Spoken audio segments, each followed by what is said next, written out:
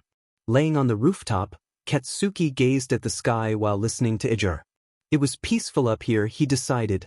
There were no students at all, a perfect view, and overall a calming atmosphere. Wind rustled his spiky blonde hair as he contemplated on whether a cloud was shaped like a puppy or not. He had been up there for a good 30 minutes. He didn't have to get lunch from the cafeteria as he packed his own lunch. His first day had been okay.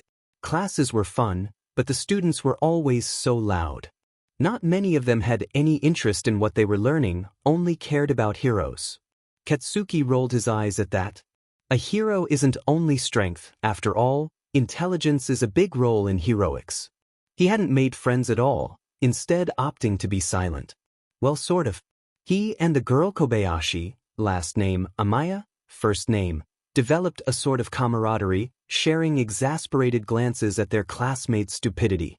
Turns out she was the person Nedzu was talking about. She just so happened to also be an inspiring doctor, so they got along well enough. They had most classes together and both loved their medical class, taught by Recovery Girl herself.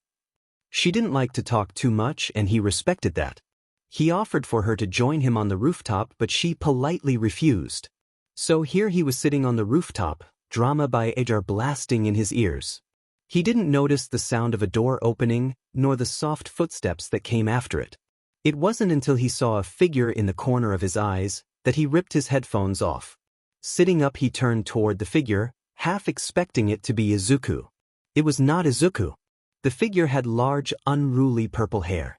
He was looking at Katsuki, confusion plastered on his face. There were heavy bags under his purple eyes, his frame screamed exhaustion. Oh shit, sorry. I didn't expect anyone to be up here. I can leave. Purple Hair said, and hand rubbing at the back of his head as he took a step backward. He stopped once he noticed Katsuki waving him over. It's fine. I wasn't really expecting anyone to come up here either. You can stay if you want. Hesitantly, the teen sat next to him. An awkward silence filled the air as they both gazed at the clouds. Surprisingly, the purple-haired teen was the one to break the silence. Huh, that cloud really looks like a puppy. Doesn't it? So, I'm not crazy. Or we're both crazy. They turned towards each other, a small smile tugging at their lips. Katsuki stuck out his hand. Bakugu Katsuki, General Studies, Quirkless, and inspiring to become a doctor.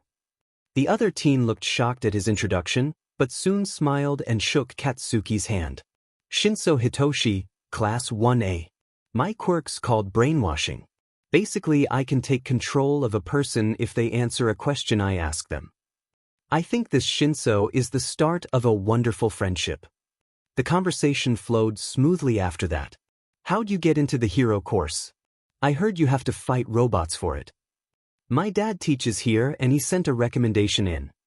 If you don't mind me asking, who's your dad? Eraserhead. Katsuki turned away from the cloud he was looking at, fixing his stare on Shinso. His eyes were widened and mouth slightly agape. No way. Eraserhead. That must be so cool. He's been my favorite hero since I was little. I know, right? And for the rest of lunch, they geeked out about how cool Eraserhead is. Actually, Shinso shared some embarrassing stories about his dad as well. Classes were over, and Katsuki was waiting outside the gates of U.A for Izuku. Amaya was with him for a while before leaving, saying something about grocery shopping. He hasn't seen Shinso since lunch. He was reading a book quietly while leaning against the wall casually. He was just about to finish the third chapter of one of his favorite books, The Lord of the Rings, Fellowship of the Ring, when he heard a voice call his name. Kacchan. His boyfriend was running towards him, arms waving around excitedly. Behind him was a girl Katsuki recognized as Ochako Uraraka from the entrance exam. There was also a very serious-looking boy who had straight indigo hair and thin-framed glasses.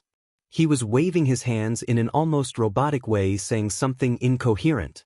They both weren't running like Izuku, luckily. Izuku didn't wait until he was close enough to Katsuki to hug him. Instead, he used his telekinesis quirk and pulled the blonde into his arms. Katsuki let out a surprised shout. "Izuku!" Said person ignored him, continuing to hug him tightly. Eventually, Katsuki gave in and hugged back. By the time he had pulled away, round face and glasses had caught up to them. Like rapid fire, Izuku began to talk. "I missed you so much. You will not believe how crazy the heroics course is. Everyone has such cool quirks. Did you know my teacher's Eraserhead? He's even cooler in person." He took a moment to catch his breath, and before Katsuki could tell his BF to calm down, a voice spoke up. "Hey, I know you. You're Bakugo, right?" Katsuki nodded and smiled a bit. She seemed like a nice girl. Uraraka speaking seemed to remind Izuku of their presence, and he turned towards them, throwing an arm around Katsuki's shoulder while doing so. Sorry guys. This is my childhood best friend, Katsuki Bakugo. Kacchan, this is Ida Tenya, and you've already met Uraraka." Ida stuck a hand out, much to the surprise of Katsuki. "It's a pleasure to meet you." Katsuki shook the hand gently, choosing to nod in response. He was still a little cautious of him, but he'd give him a chance. They began to walk again. Apparently they were all headed in the same direction. Katsuki didn't talk very much, opting to listen to the chatter of the others instead. By some miracle, they never asked about his quirk or what he was doing at UA. Izuku did a hell of a job distracting them. Soon enough they had split ways with Ida and Uraraka and were now headed towards their neighborhood. Katsuki could already feel himself dreading returning home, and Izuku seemed to sense that dread. "Wanna stay over at my place?" Katsuki smiled at him and nodded. As soon as they entered, the smell of udon filled their nostrils. They took their shoes off and placed them to the side. Izuku threw his keys in a small bowl and called out to his mom. "Mom, I'm home and I brought Katsuki." They entered the kitchen, where Inko was. Inko turned around and smiled at them. "Good thing I made extras. Welcome back you two, how was your first day?" Katsuki just said, "Good," as he placed his backpack on the couch. Meanwhile, Izuku started to go into a large explanation of all that had happened that day. Inko chuckled at her son's antics and interrupted him before he ran out of breath. "You can tell me all about it when we sit and eat lunch. For now though, do you mind helping me out a bit?" They both nodded and got to work. As Katsuki chopped some vegetables, Inko began embarrassing Izuku by telling some stories from when he was younger and Katsuki wasn't around. Inko was telling him about how Izuku would always rant about how pretty Kacchan looked, while Izuku was blushing furiously while sulking in the corner. Katsuki found himself laughing and a smile graced his lips. He couldn't help but wonder, was this what a family supposed to feel and be like? Is this what it's like to have a normal mother? Not having to live in fear and pain, having love and support no matter what? In all honesty, it confused Katsuki. How can they just ask so carefree? Shouldn't Inko be screaming at Izuku to clean the house? All of a sudden he remembered what his dad said. Mothers aren't supposed to yell at their children for no reason. A mom should be kind, caring, patient, and most of all understanding. Maybe his mom was wrong? Katsuki shoved that thought to the back of his mind, shaking his head. That's not likely. Maybe Izuku's mom was just different. But that night Katsuki found himself unable to sleep. Even with Izuku holding him tight, he found his mind going back to that one lingering thought. Maybe his mom was wrong. Maybe he deserved to be loved. Important. I'd like to thank you all for 2K hits and over 100 kudos. For a 2K hit special, I will be doing a canned 8. Any question is allowed, please don't be shy. If there aren't many questions, I will probably not do it. TBH, it's up to you guys. You know, when I first began this fanfic, I didn't really expect it to get this many hits or kudos. So thank you. Now back to the story. The next couple of days went by in a blur. Katsuki's initial excitement about you died down once he realized he knew everything they were teaching. He still did his best to pay attention, but it was so hard when they were going over things he already knew. Like seriously, how did these students not know what subcutaneous was? He and Amaya had become sort of rivals. They weren't unkind to each other but very competitive. She still refused to join him on the rooftop, but that was fine. Speaking of the rooftop, Shinso now joins him every day. They've become fast friends and had many things in common. Shinso didn't treat him differently because he was quirkless, and Katsuki didn't treat him like a villain. Izuku had made friends with most of the class apparently. The other day he had been rambling about his battle training that day. Izuku was paired up with Uraraka, and together they managed to take out Ida and Shinso. The rest of the class was impressed by Izuku's skill and they approached him after class. The only people he had not befriended were some guy named Shudo Todoroki and Shinso. Both of them preferred to stick in the background. Well, at least that's what Katsuki was told. Katsuki was just happy that Izuku had friends. He was also happy that he and Shinso were friends. Despite what people may think, he was a very nice guy and they both had the same sense of humor. Dark, dry, and sarcastic. Currently, he and Shinso were sitting on the rooftop as usual. Shinso was telling him about his training that day when all of a sudden alarms blared. Level 3 security breach. All students please evacuate in an orderly fashion. Level 3 security breach?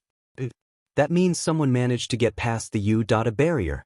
Katsuki stood up quickly, grabbing Shinso and pulling him up with him. Shinso looked confused. What's a level 3 security breach? It means someone managed to get past U-data's security system. Come on, we gotta go. He ran towards the roof's exit, dragging Shinso with him. Eventually, they made it to the hallway. It was completely packed as students panicked and began shouting. People were roughly pushing each other and some were being trampled on. Katsuki secured his grip on Shinso, making sure he was still there. His heart pounded and his mind flew through different possibilities and scenarios. Oh God, how did someone manage to actually get past U.A's security system? For 5 minutes, it was like that. Students panicking and screaming. That was until Izuku's friend, Ida, let everyone know that it was just the press. People began to calm down and slowly dispersed from the hallway. Soon it was just Katsuki, Izuku, Ida, Uraraka, Shinso, and some other kids Katsuki didn't recognize. He let go of Shinso and looked over at the group of students. They were all circled around something or someone.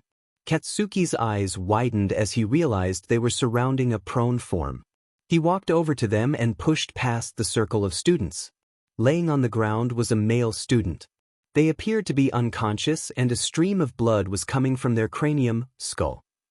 His arm was twisted at an odd angle and Katsuki felt a surge of urgency take over him. He got down on his knees and flipped the student over in a recovery position gently. He checked their pulse. It was slow but nothing too worrying. He turned towards the students. Can I borrow one of your jackets? And one of you should go get Recovery Girl. One of the students quickly runs off and another silently hands him a jacket. Thank you. He turned back to the student.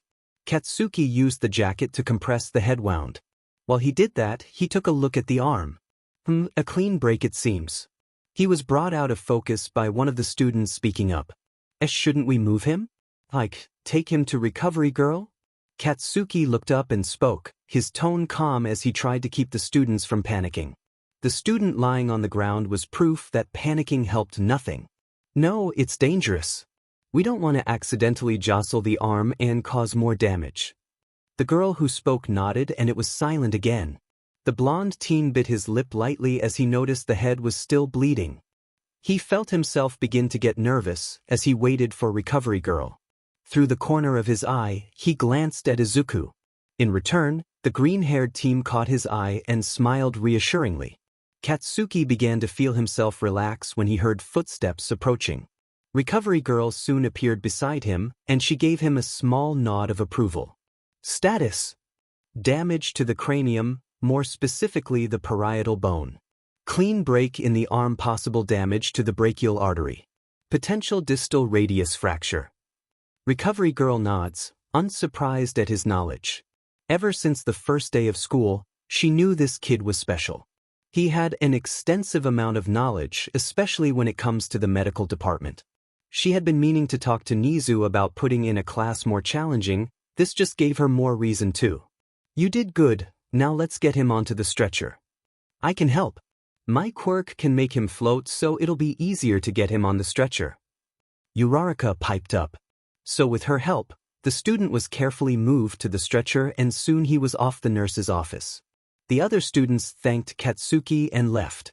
Now it was just Ida, Uraraka, Katsuki, Izuku, and Shinso. Silence filled the hallway, as everyone except Izuku stared at Katsuki in shock. Izuku was staring at Katsuki with pride. What? Katsuki was confused. Why were they all staring at him like that? He did what anybody would do. It's really not that impressive. Uraraka was the first one to snap out of it. That was so cool. How do you know all that stuff? Shinso spoke after her. I knew you were aiming to become a doctor, but didn't you know your stuff?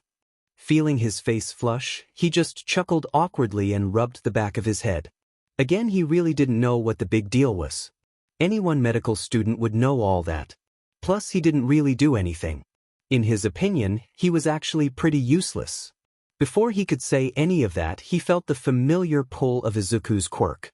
And sure enough, soon he was pressed against the teen's chest. Izuku wrapped his arms around Katsuki. Somehow Izuku always knew when his thoughts turned negative. So he spared Katsuki from answering by answering for him. He's amazing. He knows what to do in crises like this. He knows more than some of the medical students at college. Izuku bragged as Katsuki turned beet red and tried to hide his face.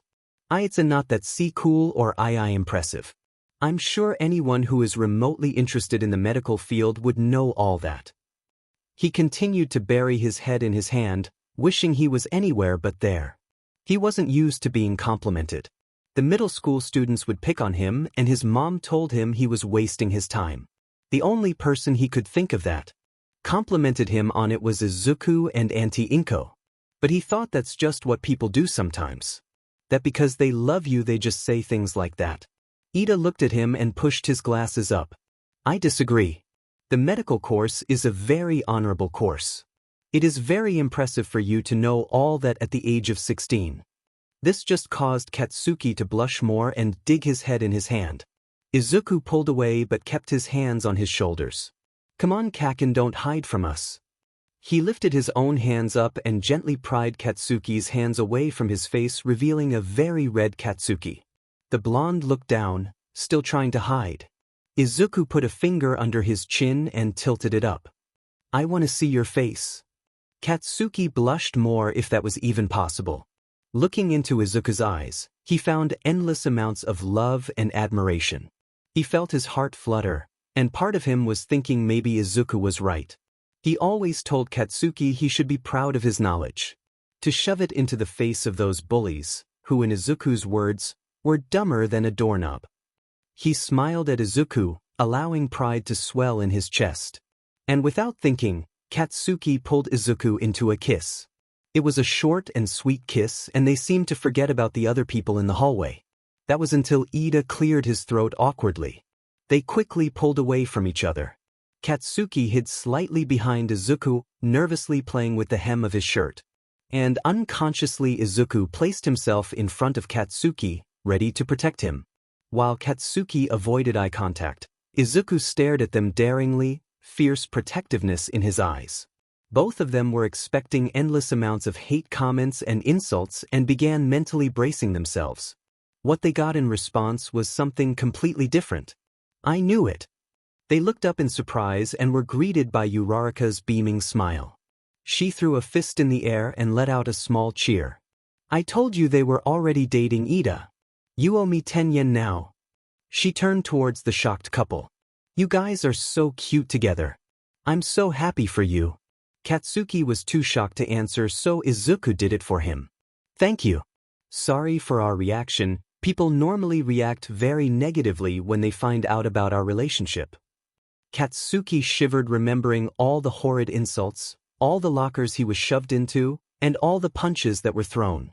Izuku seemed to be thinking the same thing and unconsciously pulled Katsuki towards him. When Katsuki snapped out of his thoughts, he turned towards Shinso. I hope this won't affect our friendship. The purple-haired teen just blinked at him before cracking a grin. I hope it wouldn't, after all, I'm gay as hell. Katsuki felt relief fill him as he sent a grin back. Izuku seemed to finally process the words said and glanced between them, confused. Since when did you guys become friends? Katsuki immediately felt guilty. It's not like he didn't mean to tell Izuku. He just didn't give any specifics. All he said was he made a friend. Oops. He's the friend talked about. Izuku mouthed, oh, and smiled. I'm glad you made a good friend. He stuck a hand out to Shinso. Well, we may already know each other from the hero course, but I think I should formally introduce myself. My name's Izuku Midoriya, Kacchan's childhood friend turned boyfriend. If you hurt him, I will kill you. The insomniac chuckled nervously, slightly unnerved by Izuku's intense look. Soon the bell rang signaling for students to return to class. Katsuki spilt ways from the 4 Class 1A students and began making his way to homeroom. Katsuki was sitting in the principal's office nervously. Earlier, just as class was about to end, he was called to the principal's office and he had no clue why. His thoughts began to wander as he desperately tried to figure out why he was here. He was sitting on a couch across Principal Nizu. He just stared at the teacup in his hand, waiting for anything to be said. After taking a long sip of his tea, the hybrid animal spoke. I will say, I was quite impressed by your exam results. Finally, Katsuki tore his gaze away from the teacup. He looked up at Principal Nizu, clear shock in his eyes. After a moment of staring, he realized he was being quite rude and decided to respond. I'm sorry, but why am I here exactly? I don't think I've done anything wrong, have I? Principal Nizu calmly took a sip of tea, contrasting Katsuki, whose hands were shaking in anticipation. Quite the contrary, actually. You see, Recovery Girl was quite impressed with you. Nizu met Katsuki's gaze. We've been keeping an eye on you for a while now, Katsuki Bakugo. You were one of 2 students this year that avoided the hero course. It's been decades since something like this has happened. Most teens these days only come to you for the heroics course. So I must ask, why not heroics? The blonde teen blinked, certainly not expecting that question. He was hesitant for a moment, contemplating what to say. In the end, he just decided to tell the truth. I'm quirkless. But if I'm, to be honest, that's not the real reason. Nizu lifted an eyebrow. Oh.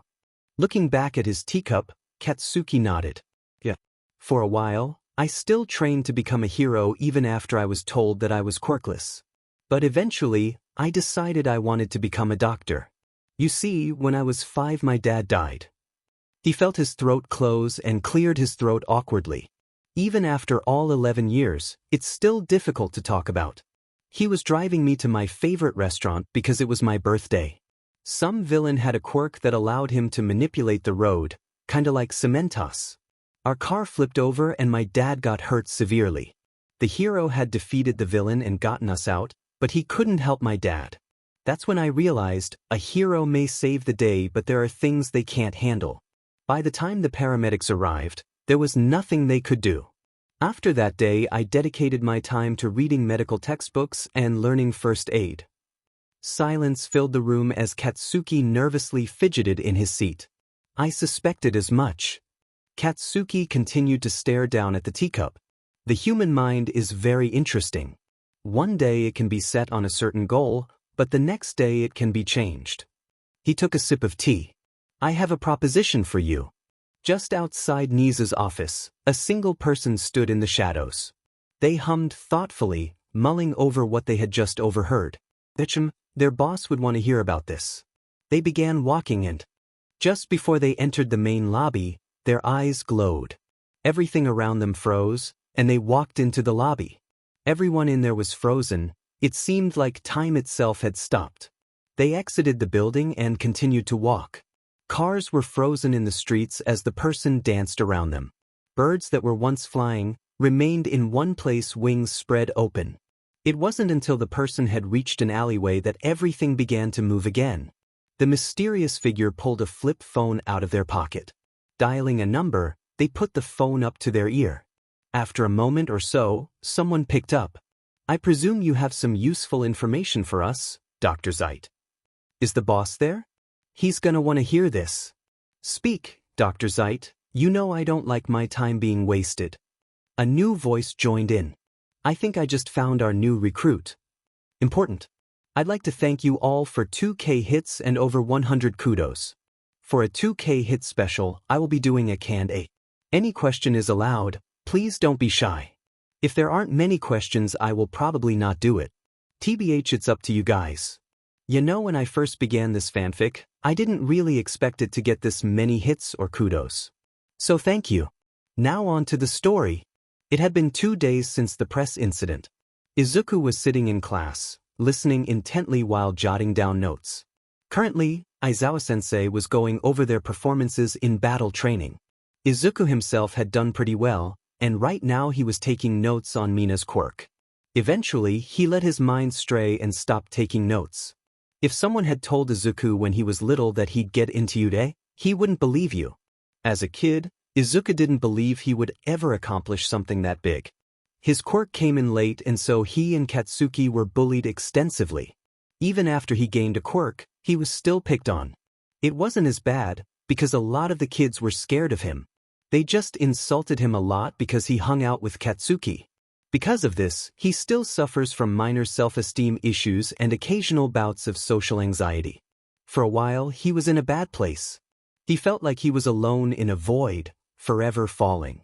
Inky black surround him, and he desperately tried to break the surface. To find something or anyone other than his own thoughts. He felt so alone, he felt useless. Even with a quirk, something just always felt off. Classmates would fawn over his powers but were somewhat reluctant to hang out with him. He was drowning with no way out. And then there was Katsuki.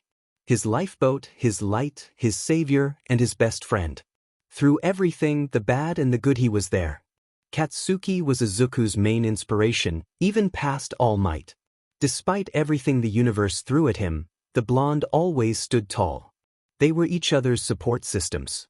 They loved each other very much, and it frustrated him to watch Katsuki suffer.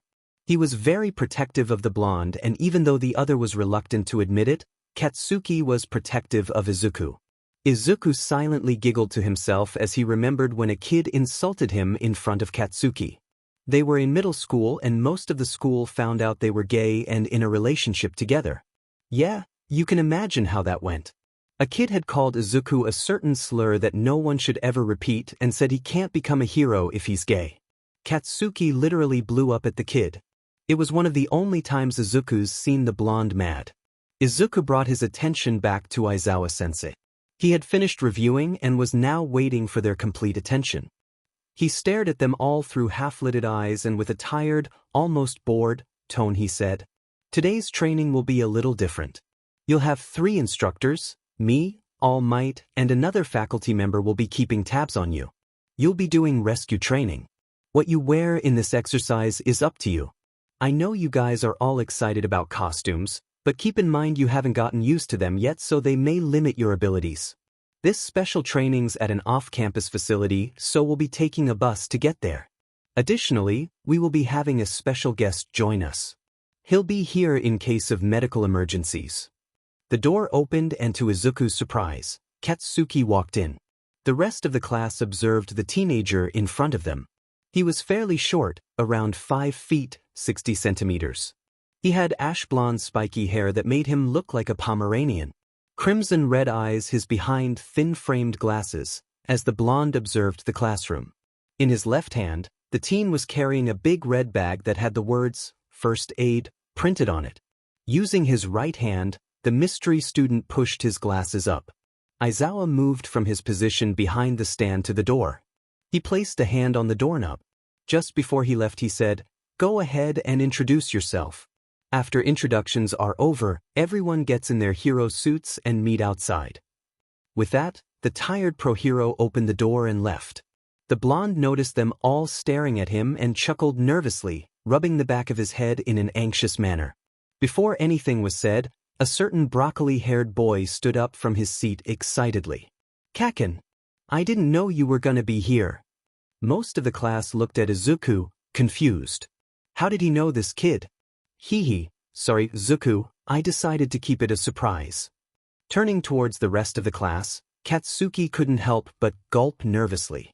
And my name is Katsuki Bakugu. I'll be joining you from most of your hero exercises. I'm here to make sure that any injuries sustained are taken care of. Of course, you'll still need to go to Recovery Girl after class. Once he was finished, everyone began asking questions all at once. The once quiet classroom was now filled with noise. Questions were being thrown around left and right, and it was utter chaos. Ida and Izuku were trying to control the situation but were failing. Katsuki cowered slightly at the noise and felt himself start to panic. He was at a loss at what to do when a voice shouted out through the class. "Guys, shut up. You're scaring the shit out of him." All heads turned towards the owner of the voice. Shinso had his head raised from his arms as he gave the class a bored look. Everyone was in complete shock, and eventually, Katsuki cleared his throat to gain everyone's attention. "Thank you, Shinso." The purple-haired teen nodded at him before placing his head back on the desk. "Please raise your hand if you have any questions." All hands shot up. Katsuki felt himself becoming nervous again, not expecting this many questions. He was playing with his hands when he felt a familiar presence appear beside him. He looked at Izuku, who nodded at him with an encouraging smile on his face. Feeling braver, Katsuki gestured for a girl, who looked a lot like a frog, to ask away. "No offense, Karo, but wouldn't it be better for someone who is professionally medically trained to take care of our injuries?" Several hands went down at the question. Seems like most of them have similar questions. "No offense taken," Katsuki said, a small nervous smile plastered on his face. "I understand your concern. I assure you I am qualified for this. Principal Nizu wouldn't let me be here if that was the case." She nodded and Katsuki called on another girl to speak up. Based on the descriptions he was given by Izuku, he recognized her as Yayorozu Momo. "I understand you said most of our hero exercises. Are there going to be certain days you are not here?" Katsuki smiled at her. "Good question. I will be here on Mondays, Wednesdays, Fridays, and Saturdays. On Tuesday and Thursday, I will be personally assisting Recover Girl." A few more hands shot up and some were dropped. He called on Ida this time. "If you don't mind me asking, are you a general studies student?" Katsuki nodded. "How are you here then? Surely you must have classes right now." More than half of the raised hands dropped down. "Oh, well, this is technically my class." His sentence was met with even more confusion, so he decided to elaborate. "You see, when you apply for U.A, you can specifically apply for general studies. Just like the support and management system. Not many students chose this course because mostly everyone wants to be a hero. Anyway, when you apply you can pick a specific course that matches your career choice. I chose the medical course. I was originally taking an introductory class to medicine and anatomy, but I was eventually pulled out because I already knew all that. Nizu had me take a test, making sure I was qualified before placing me here." He called on the last hand, which belonged to a pink-skinned girl. Katsuki vaguely recalled her name was Mina Ishido.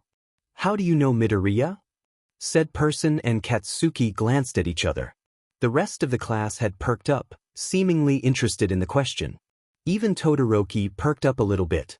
"We're childhood friends." They seemed to accept that answer and soon everyone started to leave to get ready. Katsuki sat between Izuku and Shinso as they rode towards Yi. He had his headphones on and was just quietly sitting there, lost in his own thoughts. He was tempted to put his head on Izuku's shoulder and just fall asleep. He hasn't been sleeping lately and Mitsuki was being crueler than usual. He suspected it had something to do with getting into U.A instead of going to that fashion school. Putting reason aside, she had definitely been harsher. He winced slightly, hot pain making itself known as he moved slightly. His back, abdomen, and chest were aching from last night. He pushed the pain and memories down, knowing if he didn't he would cry. He closed his eyes as he listened to Robin Skinner sing. 5 minutes later, he felt a tap on his shoulder. Opening his eyes, he was met with Izuku's eccentric green eyes. The other teen had a soft smile on his face, watching him take his headphones off. Cutting off the melody of Home, by Cavetown, check him out. He lifted a questioning eyebrow. I mean, so wants to ask you a question. The less angry Pomeranian sighed and leaned forward, turning his head towards the frog-like girl. He plastered on his best smile, hoping she wouldn't notice it was fake. It's not like he didn't like her, he was just not in a mood to talk to anyone. Izuku was an exception. What's your quirk? Midoriya won't tell us. Of course. In course, she would ask the one question that would make this day worse. Oh God, they're gonna hate him now. The rest of the class inconspicuously, not really, leaned in as they were all interested in the answer. Katsuki felt himself begin to sweat as he tried to respond. IIIWWL, I curse this DMN stutter. He kept trying to stutter out a response. Slowly, he began to shrink back behind Izuku. His boyfriend put an arm around his shoulders for comfort. He kept trying to respond when a tired voice spoke beside him. He's quirkless. Katsuki blinked and looked beside him. Shinso was staring at the rest of the class with a weird glint in his eyes. He looked almost angry that they brought the question up. Katsuki muttered a small thanks and closed his eyes, bracing for impact. He waited and felt Izuku's arm tighten around him. He slowly opened his eyes and looked at Izuku. The green-haired teen was staring at the rest of the class, a fierce protectiveness in his eyes. If any of you have a problem with that, he growled out, I would seriously reconsider your career choice. All was quiet and no one dared to break it. Except for one person. You shouldn't be here. Katsuki looked up in shock, meeting mismatched eyes. Todoroki, please don't hate me or him. He was just taught wrong, said it almost matter-of-factly. Everyone stared at him in shock. Quirkless people are useless. You're only a liability, especially in class training upcoming heroes. Katsuki shut his eyes tightly, curling in himself slightly. Years of painful memories resurfaced to the front of his mind. He curled up more, wanting to just disappear. His thoughts were whirling, overwhelming him. He felt like he was drowning as his thoughts began to consume him. Useless. Useless. Useless. And then a voice brought him out of his thoughts. You don't know what the F you're talking about. Izuku spat out, anger burning in his eyes. Kacchan isn't a liability and he sure as hell isn't useless. He could sure as hell kick your butt in a one-on-one fight without quirks. You may have a powerful quirk, but quirks aren't everything. He tightened his grip on Katsuki. If this wasn't a heroics course, you would be dead the minute you said that. Lucky for you, I want to be a hero. He looked around at the rest of the class. If any of you agree with him, consider our friendship over. Beside Katsuki, Shinso was glaring profusely at Todoroki, an equal amount of protectiveness in his eyes. Todoroki looked shocked before his face turned neutral. I was just stating a fact. Without a quirk, a person is useless. Shinso shot up from his seat, ready to absolutely destroy Todoroki. It was stopped by a quiet voice beside him. Don't. I'm used to. Katsuki wasn't looking at him while he said it. Instead, he had his face buried in his knees. Shinso looked hesitant, but eventually sat back down, still glaring at Todoroki. Silence filled the bus, as Izuku whispered soft words of comfort to him. The blonde eventually allowed himself to drift off, head on Izuku's shoulder. Izuku looked down at the sleeping blonde, a feeling of hopelessness tugging at his chest. He wished he could protect the blonde. He wished he could stop the bad thoughts. Stop the endless amount of insults people threw at the blonde. Stop the abuse he knew Katsuki was going through at home. But Izuku knew no matter how many people he fought or threatened to stop bullying Katsuki, there would always be hate. He tightened his grip on the blonde and looked up. His eyes were surprisingly emotionless as he surveyed the classroom. Most looked shocked over what had just happened but unsure of what to say. Some were staring at Katsuki with pity and sadness. He eventually met mismatched eyes. I don't know who the hell taught you that, he began in an icy cold tone. Frankly, I don't care. I just want to make this clear. His eyes were blazing now. Hurt him and I'll hurt you. I don't give if, whether it's verbally or physically, hurt him and you'll be hurt twice as harder. He growled out, his tone was eerily calm. Sure, Izuku knew that he couldn't threaten everyone that dared to even look at Katsuki the wrong way. But he'll sure as hell try. Don't worry, Todoroki gets better eventually.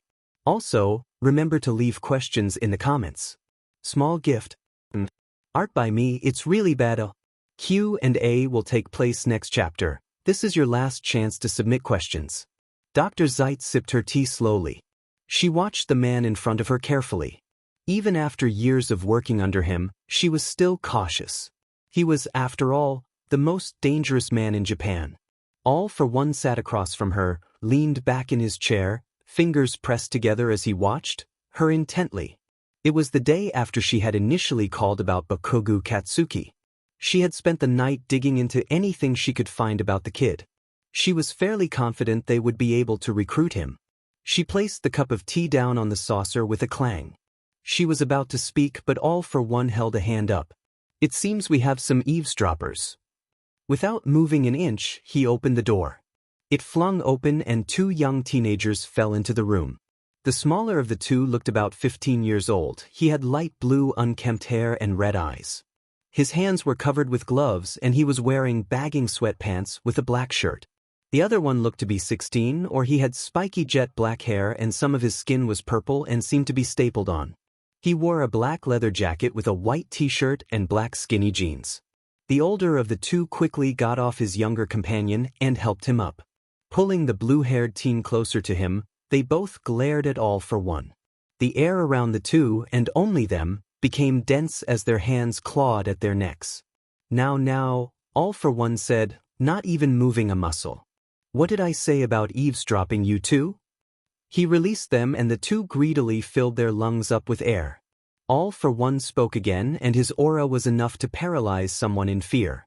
We will speak about this later. You know what happens when you disobey my orders, Tamura Shigaraki? The blue-haired kid snarled at him. My name's not Tamura Shigaraki, you sick F-. He looked ready to run up and attack All for One, but his companion held him back. All for One sighed deeply and spoke again, his tone eerily calm. You will learn to accept the name one day. Now, don't you two have a mission to prepare for? Don't even think about disobeying orders again, you know what will happen. His tone changed at the last part, almost as if he were implying something different from the last time he said it. The kid, Shigaraki, at least according to All for One, froze. Horror replaced anger as his body went rigid. He eventually slumped in defeat and he and his companion left the room. The door closed and Dr. Zeit felt a million questions arise in her head. I apologize for my apprentice's rudeness. She turned towards the man in front of her. She wanted to question him but knew better than to voice her opinions. He's just having some trouble fitting in a way. Fitting in is one way to put it. She thought sarcastically. Now please explain to me who exactly has caught your interest. Putting her questions aside, she slid a manila folder across the desk towards All for One. Bakugo Katsuki. Age 16, aiming to become a doctor. He goes to UD at A in the General Studies course. She began, her voice slightly altered by the fox mask covering her face. Quirkless and deemed useless by society. All for One hummed thoughtfully. And why should we be so interested in him? He is in a romantic relationship with All Might's successor, Izuku Midoriya. Not only that, but he has formed a parental relationship with All Might himself. Turning him on our side would do a great deal of damage. All for One place to file down. How per se do we do that? She leaned in a little and placed a finger on the paper, pointing towards the parent section of his file. His father died when he was young due to a villain attack. The hero on the scene that day may have been able to capture the villain but failed to save his father. This event led to everlasting trauma and PTSD. I followed him home yesterday and based on what I heard, his relationship with his mother isn't very loving. He has no siblings, so overall family won't be a problem. He has no connections except for All Might, Midoriya, and Midoriya's mother. He was bullied relentlessly by all his classmates and adults never treated him kindly. He has lost all hope in society. All he needs is someone to guide him into villainy. As for training, he is self-taught and is very advanced in fighting techniques. In conclusion, if we use his trauma and PTSD to our advantage, convincing him to join you will be easy. His turning will cause the symbol of peace and his successor a great amount of turmoil. You seem quite invested in this. She smirked behind her mask. The brat's got devotion, he's very advanced in the medical field. I would like to teach him a thing or two. Besides, she said, her tone had gone from amused to icy. I don't condone child abuse. The sentence had two meanings to it. She stared at All for One, knowing he understood what she was implying. The man just chuckled darkly. Watch your tone there, Dr. Zeit. After all, you owe me. So Tenko and Dabi have been introduced. If you have any questions about the timeline or anything really, feel free to leave it in the comments. I will answer them in the candid. I hope you enjoyed. This is my favorite chapter so far personally. Okay, so before we get started I thought I'd explain the timeline a bit. Shigaraki is 15 and Dabi is 16. In this EU, Dabi is Tuya Todoroki. He and Shoto are only 1 year apart. He ran away after his father burned his skin and sheet. He didn't necessarily want to be a villain and All for One took him in. As for Shigaraki, he was taken away from his family at the age of he lived with his father, who was an abusive a-hole, and sister. I don't think there is much else I can explain without spoiling the story, so hope that's enough. Wonder where did Katsuki get the name Deku in this universe? Because normally he got it to bully him. Great question. So in this universe, as I mentioned, Deku was also bullied. Izuku was a late bloomer when it came to quirks, so he and Katsuki were both teased. Now in the anime manga, everyone was impressed with Katsuki because he was smart and had a powerful quirk. One day at the playground, Katsuki mentions that Deku means useless and says that Izuku should be called Deku. In this universe, it happens very similarly. Katsuki was sitting next to Izuku, showing him new words he learned. He mentioned that means useless and some other kids overheard and started calling Izuku. Izuku would get very upset at this. So to cheer him up, Katsuki told him that Deku also sounds similar to the you can do it. Even after he got his quirk, kids may have not called him Deku, but he still kept the nickname because he thought of it positively. Does Shinso have a bad household too? Shinso originally had a bad household, but was later adopted by Aizawa and Yamada. At the age of 9, Shinso got kicked out of his house for the night. It was a somewhat common occurrence for him, so he hadn't thought much of it. Aizawa was on patrol and saw him, covered in dirt and bruises. Shinso recognized Aizawa as Eraserhead, so he agreed to go with him. So Aizawa takes him home to Yamada and they clean him up and feed him. He stayed there for the night and in the morning Aizawa asked him what happened. Shinso hadn't spoken at all, not knowing he was allowed to. He told Aizawa, thinking it was normal. Aizawa and Yamada were angry at his dad and they took Shinso in. 3. Where did this idea come from? Well, I would always see a bunch of stories about Izuku never getting one for all and becoming a doctor or a policeman. Katsuki is my third favorite character, so I was like, what would it be like if he was quirkless? So I read a couple stories and I decided to write this one. I changed his personality cause I am a huge nerd when it comes to psychology and stuff and wondered if certain events change, how would his personality be affected? So I started to toy around with ideas and possibilities. And bada bing bada boom, you got this hunk of junk. How did you prepare before posting the story? Well, I have a notebook for ideas that I normally write in. I like to rewatch the anime and write down the differences that would occur without Katsuki. I have most of the story plotted out in my head, so normally I just have to write them. I write all chapters on a Google Doc and then edit them. 5. When did you start watching Reading BNHA? I started watching it and it was actually my first anime. My brother had recommended it to me, so I started watching it. I fell in love with it and then proceeded to watch a bunch of other animes. I started reading the manga a couple of months later. Fun fact, BNHA is not my favorite anime, although I do love it. My favorite anime is a 13-episode long anime called Black Bullet, although the ending wasn't very good lol. 6. What gave you the idea to have Bakugo not only be quirkless but also aspire to be a doctor? I mainly just started to play around with Bakugo's character. I was heavily inspired by lessons learned by Sif. It's a great FIC and the author really digs deep into Bakugo's character. After that I started to mess around with the chain and events in Bakugo's life that we know of. I also couldn't find any fix with nice, short, and glasses Bakugo. 7. What do you identify as? Female, male, non-binary, or none of those? You don't have to answer if it's uncomfortable. 8. What inspired you to write this story, just out of curiosity? Was it personal or just a spur-of-the-moment thing that breathed life into itself? As I said, I was heavily inspired by other fics of Bakugo. I've also really enjoyed writing and thought this would be good writing practice. I would definitely call this a spur-in-the-moment thing. Even though I was inspired by something, it didn't mean I was actually gonna write it. But before you knew it, I had posted the first chapter. Other than the obvious, why would the League of Villains, if that's who it is, be interested in Kacchan? In the anime manga, I believe they were interested because of his aggressive personality and powerful quirk. Maybe this time it's just because he is an outcast to the norm. I explained this in the last chapter, so I'll be brief. They are mainly interested in him because of his relationship with Izuku. His lack of quirk would not be a problem because All for One could just give him one. My OC is not just called Dr. Zeit cause it's cool, she is literally a doctor. And in German I think Zeit means time. My OC's quirk is pretty much just time manipulation, so I thought it would fit. Anyway, she has vast knowledge in regards to mental health. She uses things like depression, PTSD, and trauma to gain more League members. So she plans on using these things against Katsuki and manipulating him into joining the League. 10. Silly question, but here we go. In the anime manga, I think Kacchan is taller than Izuku. Is that the same here or are they somewhat the same height? In the manga anime, Kacchan is taller but in this Izuku is taller.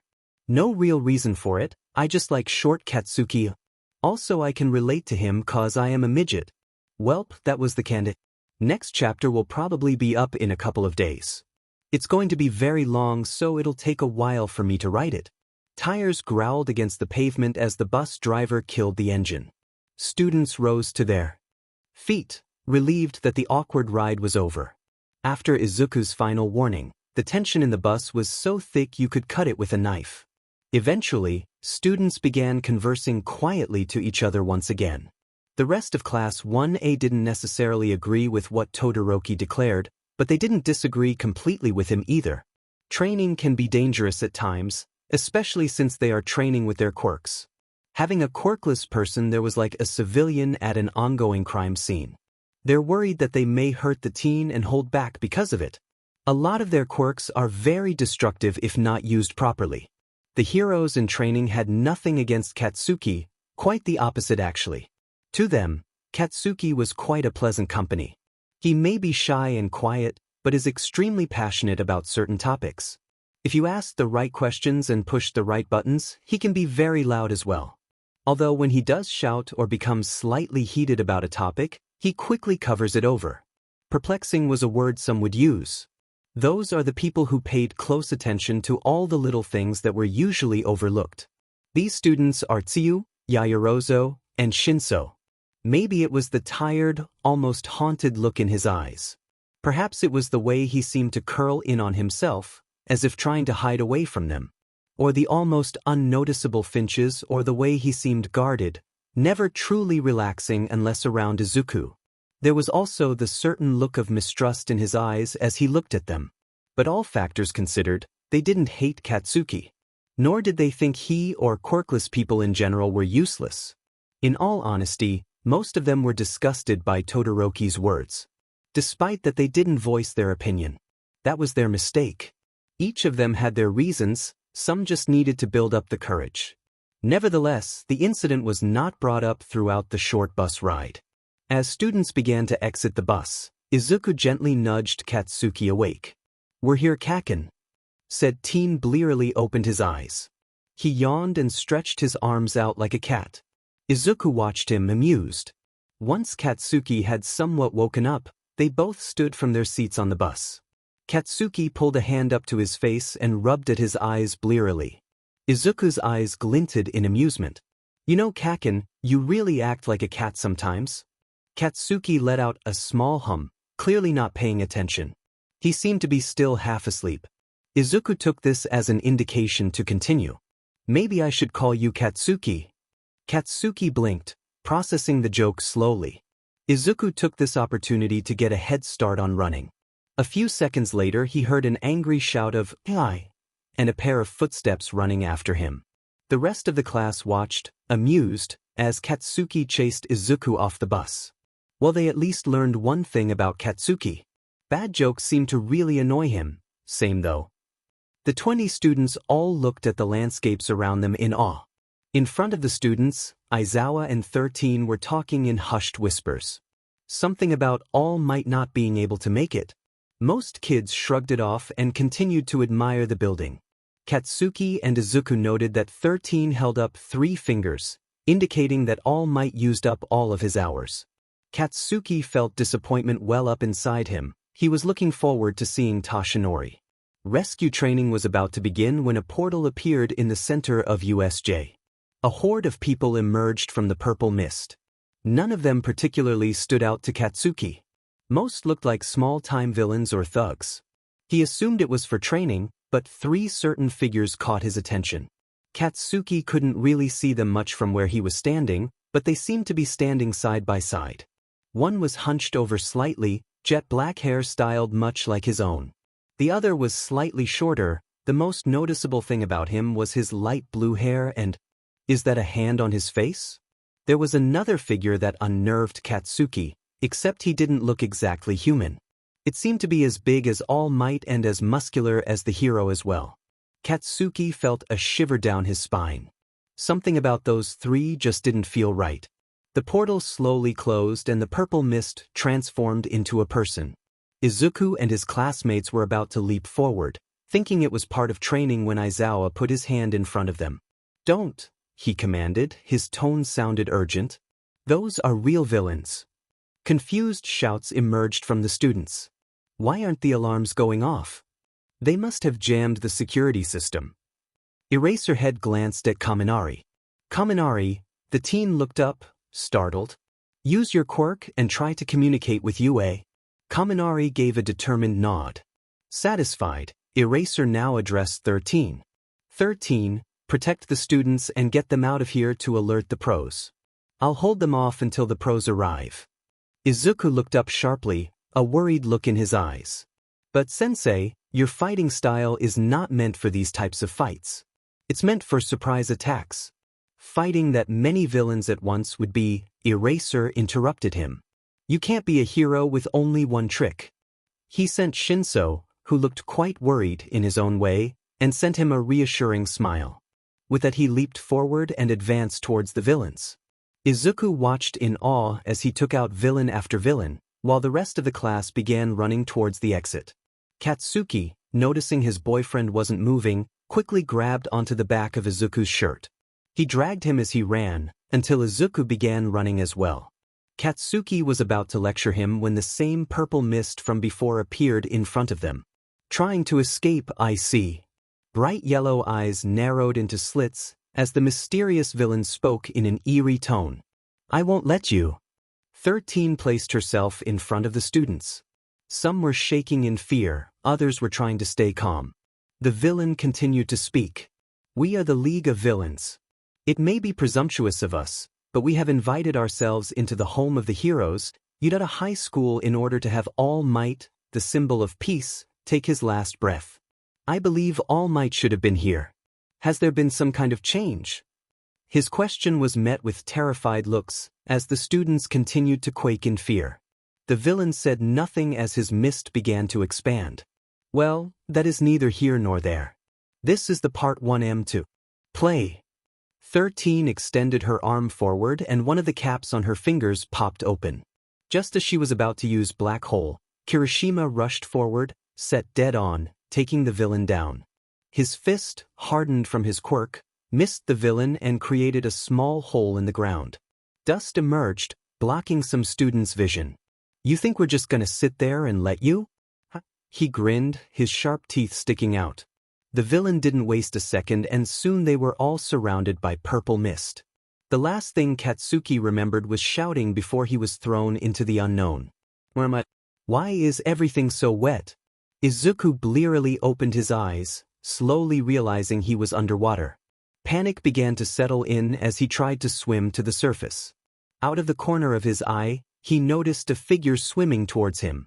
His eyes widened as he realized it was none of his classmates. His body froze as he watched the villain come closer and closer, and then wham! Azui slammed her foot on the villain, pushing him further in the water. Izuku barely registered the feeling of something slimy wrapping around his waist before he broke surface. As soon as he landed on something solid, he fell to his hands and knees. He began to cough water up, greedily taking in gulps of air. Once he had succeeded in ejecting the water from his lungs, he looked around. He was in the shipwreck zone. That much was obvious. Besides him, Shinso and Azui were staring at him. After learning what their quirks were, he devised a plan. Shinso brainwashed some of the villains and got them to get closer to the boat. Izuku used his telekinesis quirk to pull the rest of them closer. Then he used One for All to create a whirlpool as a distraction. Azui grabbed both of them and launched them away from the villains. They were at the edge of the water, prepared to go back to the front when Shinso spoke up. "Shouldn't we go and see if Sensei is okay?" There were a lot of villains. Although Shinso was faced away from them, gazing in the general direction Aizawa went, Izuku could sense the worry radiating off of him. Izuku agreed, and even though Azui was a bit hesitant, they began to go towards the center of USD. When Katsuki became aware of where he was, he realized he was in the ruins zone. Besides him was the red-haired kid, Kirishima. Surveying the room, he duly noted there were around a dozen villains there, ready to attack. To his left, Kirishima was also doing the same. Hardening his skin, Kirishima looked towards Katsuki with a reassuring grin on his face. "Don't worry, I got this. Stay behind me." With that, he charged forward at one of the villains. Katsuki huffed. He didn't need anyone protecting him, thank you very much. Ignoring the red-haired teen's orders, he charged forward, the first aid kit laid carefully behind him. One of the thugs charged at him. The thug had purple skin, and the immediate danger Katsuki saw was the dagger in his right hand. Katsuki ducked as the thug swung the dagger at him. Quickly taking the upper hand, the blonde grabbed the attacker's wrist. He tightened his grip, and the attacker let out a yell in pain, dropping the dagger. Katsuki, grip still tight on the man's wrist, kicked the thug in the kneecaps with as much force as he could muster. He heard an audible crack. The man screamed in pain and fell to the ground. He stabbed their neck with his fingers, successfully knocking the thug out. "Serves him right," Katsuki thought bitterly. Note, never pisses off a medic. After all, they know all the weak points to the body. He turned as another thug came running towards him. Kirishima, having not seen he had single-handedly taken a guy out on his own, shouted in surprise. "Bakugu!" Katsuki dodged a punch and jabbed at the guy's throat, successfully knocking him out. He turned towards Kirishima, who was looking at him in shock. Distracted by what he just saw, Kirishima failed to notice a thug approaching him from behind. Not even wasting a minute, Katsuki dashed forward just as the attacker was about to hit the redhead. Katsuki caught the thug's hand and, using momentum, he grabbed the attacker's arm with full strength and tossed him over his shoulder.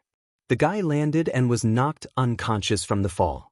Katsuki once again huffed and wiped some dirt off his shirt. Ignoring Kirishima's gaze, he walked over to his first aid bag and picked it up. Adjusting his glasses, he finally turned towards Kirishima. The teen was looking at him in awe and admiration. His eyes were so wide Katsuki feared they might fall out. Mouth agape, the hero in training, continued to gaze at him, feeling uncomfortable. Katsuki cleared his throat awkwardly. That seemed to snap Kirishima out of his thoughts. He closed his mouth and his eyes lit up in excitement. That was amazing. Katsuki winced at his volume. Kirishima noticed and spoke in a quieter tone. "How did you do that? You just took out those guys in like a second. Dude, that was so cool." Katsuki allowed himself to smile a little. "It's not that impressive. I took self-defense classes when I was little, and as a medic I do know all the weak points of the body." "Not that impressive? Dude, you just took out 3 villains in like 2 minutes. Katsuki looked at the unconscious forms laying on the ground with a critical eye. These villains all seem like small fries to me. Just thugs that were picked up off the streets." Kirishima nodded in agreement. Together they made their way out of the ruins section, planning on regrouping with 13. Well, that was the plan. Aizawa let out a scream as his arms were crushed by the Nomu. Izuku, Shinso, and Azui were all frozen in fear as they watched their sensei being crushed by the monster. There was another crack as the Nomu applied pressure to Aizawa's ribs with its knees. Aizawa let out another pained scream. The three students could only watch, helpless as Aizawa's head was smashed into the ground. Shinso began to move forward, ready to help, but Azui held him back. The purple-haired teen had tears running down his face as he watched his father's head be smashed into the pavement. He struggled to get free, but Azui had a strong grip. In a hushed whisper he spoke, his tone urgent. "We have to help him." Izuku shook his head sadly. "There's nothing we can do. If we interfere we will only get in the way. That might make it worse for him." Izuku observed the scene a little more. Standing slightly behind the Nomu were two figures. One of them was the one with the decay quirk, the one who had decayed. Aizawa's elbow. He had been silent most of the time. The other was someone who hadn't done anything this whole time, therefore they knew nothing about him. He made slight rude comments here and there, other than that he left everything to his blue-haired partner. They seemed to be looking away from the scene in front of them. Before Izuku could theorize as to why, the warp gate guy showed up again. "I have failed Tamura Shigaraki. A child managed to escape. The pros will be arriving soon, we should go." Izuku felt relieved and he studied the blue-haired villain's expression. He was slumping now and seemed to exhale in relief. Questions immediately filled Izuku's head. Why would he look relieved? Before he could ponder on such questions, the villains began retreating back. Are they leaving?" Shinso asked in disbelief. Azui looked bewildered as well. Just as the villains were about to leave, the blue-haired one stopped. He clutched his head, slightly pulling at his hair, and began mumbling. His partner looked concerned, as he continued to mumble. Eventually he stood up straight and turned towards the students. His expression was blank, but his moves seemed hesitant and almost regretful. He stalked towards them and reached out a hand to Azui's face. Izuku felt himself begin to panic and think of what would happen if he were to activate his quirk. The hand was coming closer now and all of them were frozen in shock. His fingers made contact with Azui's face and the villain looked over his shoulder. He then spoke for the first time during the whole attack. "You really are cool, Eraserhead." They looked towards where he was looking and couldn't believe what they saw. Aizawa was staring right at the villain, hair levitating as he strained his eyes. The Nomu slammed Aizawa's head back on the ground. Izuku quickly leapt up and spat fireballs at the villain. In a flash, the Nomu appeared in front of the villain unaffected by the fire. Tamura continued to reach towards Azui and Shinso, intent to kill. Everything seemed to be happening in slow motion in Izuku's eyes. The seemingly harmless fingers were coming closer and closer to his classmates' faces, ready to cause destruction. Izuku felt helpless as death seemed to inch closer. The Nomu was reaching towards him now and Izuku was fairly confident that this was it. He was never gonna be a hero, he was never gonna see Katsuki's smile again, or kiss those sweet lips. He was gonna die. But then the entranced slammed open. Everything froze and Izuku looked up in shock. Shock soon turned into relief as he saw who it was. All Might was here. And he was not smiling. All Might stared at the scene in front of him, anger bubbling up inside. When he had been on his way to the USJ, he certainly wasn't expecting to meet young Ida halfway. The look of fear and urgency on the kid's face was enough for All Might to rush over. It doesn't matter that his time is almost up. How dare these villains come into his school and endanger his students? Don't worry, he spoke to the quivering students behind him. 13 laid on the ground, back all torn up. Mina looked up at him, tears of relief wheeling up in her eyes. "For I am here." Down below the thugs, who had woken from unconsciousness, were prepared to fight. All Might didn't waste a second. 1 second, he was at the top of the stairs, then soon he was all the way down. The thugs around him were knocked unconscious, not even being able to register what happened. All Might snatched Aizawa from where he was laying. All Might felt a pang of shame and sadness fill him as he gazed at Aizawa's broken face. Crimson liquid poured down the teacher's face.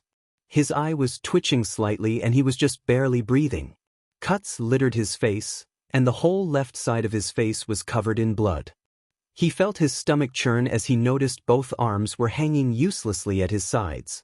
The skin on his elbow was chipped away and All Might felt worried about whether his eyes were damaged in the fight. "I'm sorry, Aizawa." Damn it, if only he had come in time. Looking towards his left, he spotted Shinso, Izuku, and Azui looking at him in shock. In a flash, he grabbed them and knocked the hand off the villain's face. He gently placed the students and Aizawa down. "Everyone, go to the entrance. I'm leaving Aizawa to you. He's unconscious, hurry." Shinso was already ahead of him. He gently pulled one of Aizawa's arms around his shoulder and Izuku did the same on his other side. He looked worried but determined. Once Aizawa was secure, they began to walk towards the entrance. Izuku hesitated for a second, worried about All Might. As if sensing his distress, All Might looks at Izuku and says, "No need to worry, young Midoriya, I am here." With that he dashed forward, engaging the Nomu in a fight. The three students continued to trudge on, but Izuku found himself hesitating. He knew All Might was reaching his limit. Scratch that he had reached his limit, but was continuing to push himself for their safety. Just like Aizawa. It was dangerous work, being a hero. And this attack showed Izuku and his classmates the horrors heroes face on a daily basis. After a few moments, Izuku glanced back at All Might. His classmates followed his gaze and a startled gasp made its way past their lips. All Might was in bad shape. The Nomu's fingers penetrated his skin, digging into his side. Both villain and hero were trapped in some sort of portal, as the Nomu continued to dig into flesh. Izuku absently noted that he was digging into All Might's weak spot.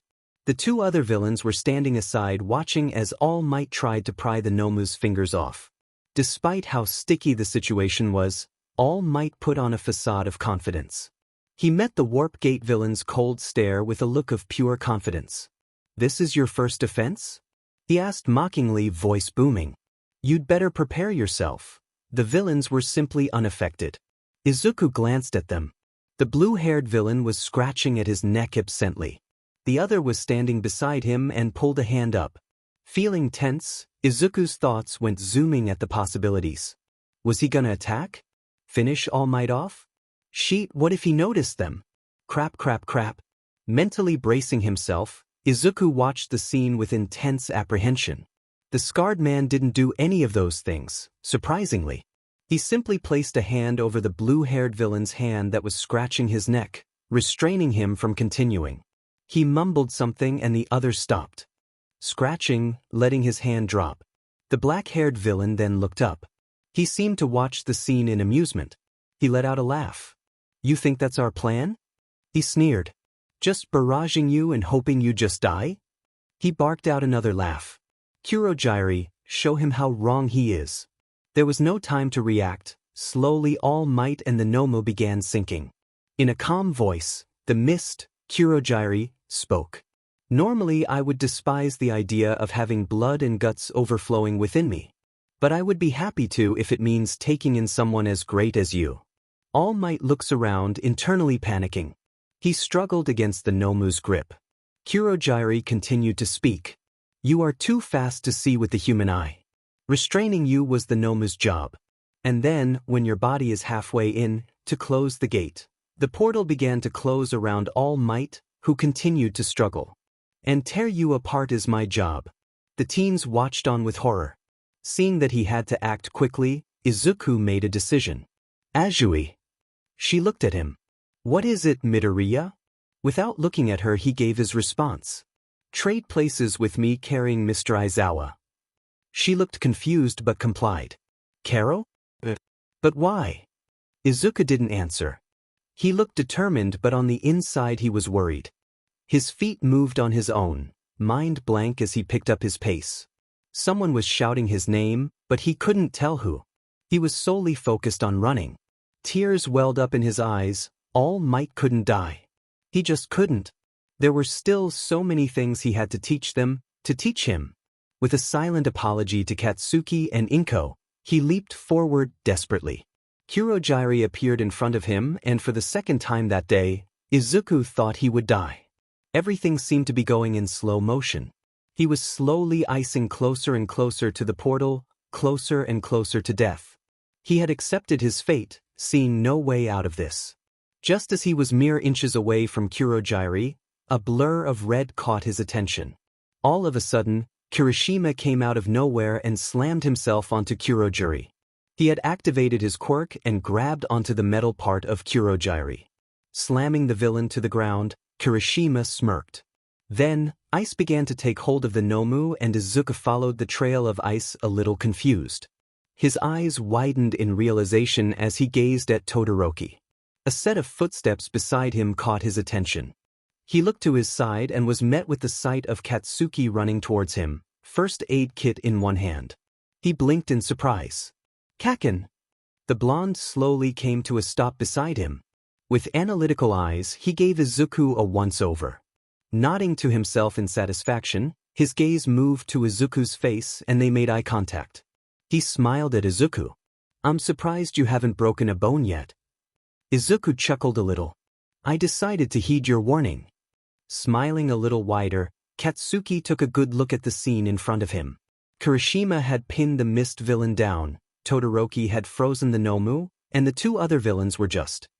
But the situation seemed controlled. He was more worried about All Might. The pro-hero pried the Nomu's fingers off and leaped into the air, landing beside Todoroki. They all stood ready for a fight. The Nomu began sinking into the portal once again and eventually, it emerged from it. Its arm and leg, which were frozen, broke off into pieces. The monster let out an inhuman screech, falling on its knee. All Might crouched down and put a hand out, signaling the students to stay behind him. Get back, everyone. The students watched on with wide eyes. Even though his body's broken, he's still moving? Izuku asks in shock. To everyone's surprise, the Nomu's limbs began to grow back. As the leg finishes forming, it stands up. All Might also stands up, surprised. What? I thought his quirk was shock absorption. Stuffing his hands into his pockets, the black-haired villain barked out a laugh. We didn't say that was all he had. One hand came out of the pocket as he gestured casually at the Nomu. This is just his super regeneration. He smiled a sinister smile. This guy's been designed to take you at 100%. He's pretty much a super efficient sandbag if you think about it. His companions snorted at his partner's description. The pro-hero and his students were disturbed by their lackadaisical attitude. The villain looked at them through half-lidded eyes. I suppose first we need our gate back, Nomu. With ungodly speed, the Nomu headed towards Kirishima, fist raised ready to attack. No one had time to react. In less than a second it was in front of Kirishima. Izuku, Katsuki, and Todoroki were all blown back by the power of the attack. When the dust cleared, they didn't see Kirishima. Kirishima! Izuku cried out, only to stop once he looked beside him. On the ground, Kirishima laid propped up on his hands looking shocked. His eyes were wide in shock and he looked unharmed. Katsuki dropped down beside him. He scanned him up and down. Are you injured at all?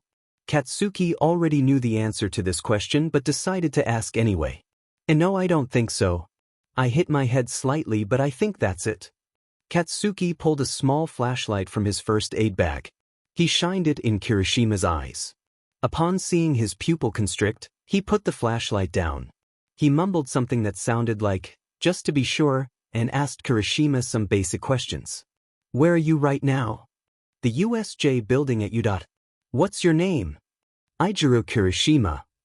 Birthday and age, please? October 16th, age 16. Good, no concussion. Satisfied, Katsuki stood back up. He glanced at the others. Was anyone else injured? Todoroki and Izuku shook their heads before Izuku suddenly remembered something. Wait, Mr. Aizawa. He looked at Katsuki with urgency in his voice. He got hurt real bad, he pointed towards the entrance. Azui and Shinso are taking him to the entrance. Katsuki nodded and picked up his first aid bag. I'll go see what I can do, you guys should also head back. All Might had this hand. Katsuki was cut off by insane laughter. The four of them turned towards the source. The scarred villain was gripping his sides, doubled over in laughter. He was laughing hysterically while his blue-haired companion was looking at him blankly. Once he had calmed down, his gaze met theirs. Why, you think that we're just gonna let you go? He barked out another laugh. Oh God, that is just priceless.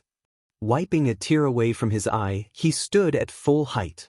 His playful facade had washed away and was replaced with a terrifying look. He grinned maniacally at them and advanced forward, his companion following after. Izuku placed himself in front of Katsuki. Go! He yelled, head turned slightly to his shoulder, making brief eye contact. We've got this. As much as Katsuki wanted to argue with that, his duty as a medic came first. He nodded determinedly and began running towards the entrance. Izuku got into a fighting stance, fist raised. Beside him, Kirishima activated his quirk and Todoroki readied his ice. The black-haired villain didn't waste a second. A burst of blue fire emitted from his fingertips and fire came hurtling towards them. Kirishima leaped out of the way while Izuku fought fire with fire. He took a deep breath and exhaled, blazing red fire combating blue. Both fires were extinguished by each other and Izuku took a minute to glance at his companions. Kirishima was dodging blow after blow from the blue-haired villain. Todoroki looked a little helpless, trying to find an opening to freeze the villain. Izuku couldn't look on for much longer. His attention was brought back by another burst of flames hurling towards him. He quickly dodged and advanced towards the villain, hoping to find an opening. Todoroki! Mismatched eyes looked up. Use your ice to combat his flames. The team nodded and advanced closer towards them. A burst of ice shot out and advanced towards the villain. Suddenly both flames and ice stopped. Confused, Izuku looked to see what stopped them. Shudo and the villain had locked eye contact. They were both staring at each other, eyes wide and mouths agape. For a few moments, they just stared at each other in shock. The villain snapped out of it first, and he took advantage of the situation. Blue flames burst from his hand and shot towards Shudo. The Yurata student was still frozen in shock when he felt something pull at him. Izuku pulled him away from the flames with his quirk and spat a fireball at the villain. This is no time to freeze up, Todoroki, he said. His voice was firm, but there was an underlying layer of anxiety in it. Shudo snapped out of his daze and he shot ice at the villain. The villain simply dodged. One thought came across Izuku's mind as he advanced towards the villain once more. I hope Katsuki's doing better than we are. Shinso! Azui! Katsuki ran towards them, immediately spotting the limp body they were carrying. The two of them turned towards him. Bakugu? Thank God you're all right. Shinso looked relieved, but Katsuki noted he still looked somewhat worried. He nodded at the purple-haired teen and sent him a smile. He shifted his attention to the body, Mr. Aizawa.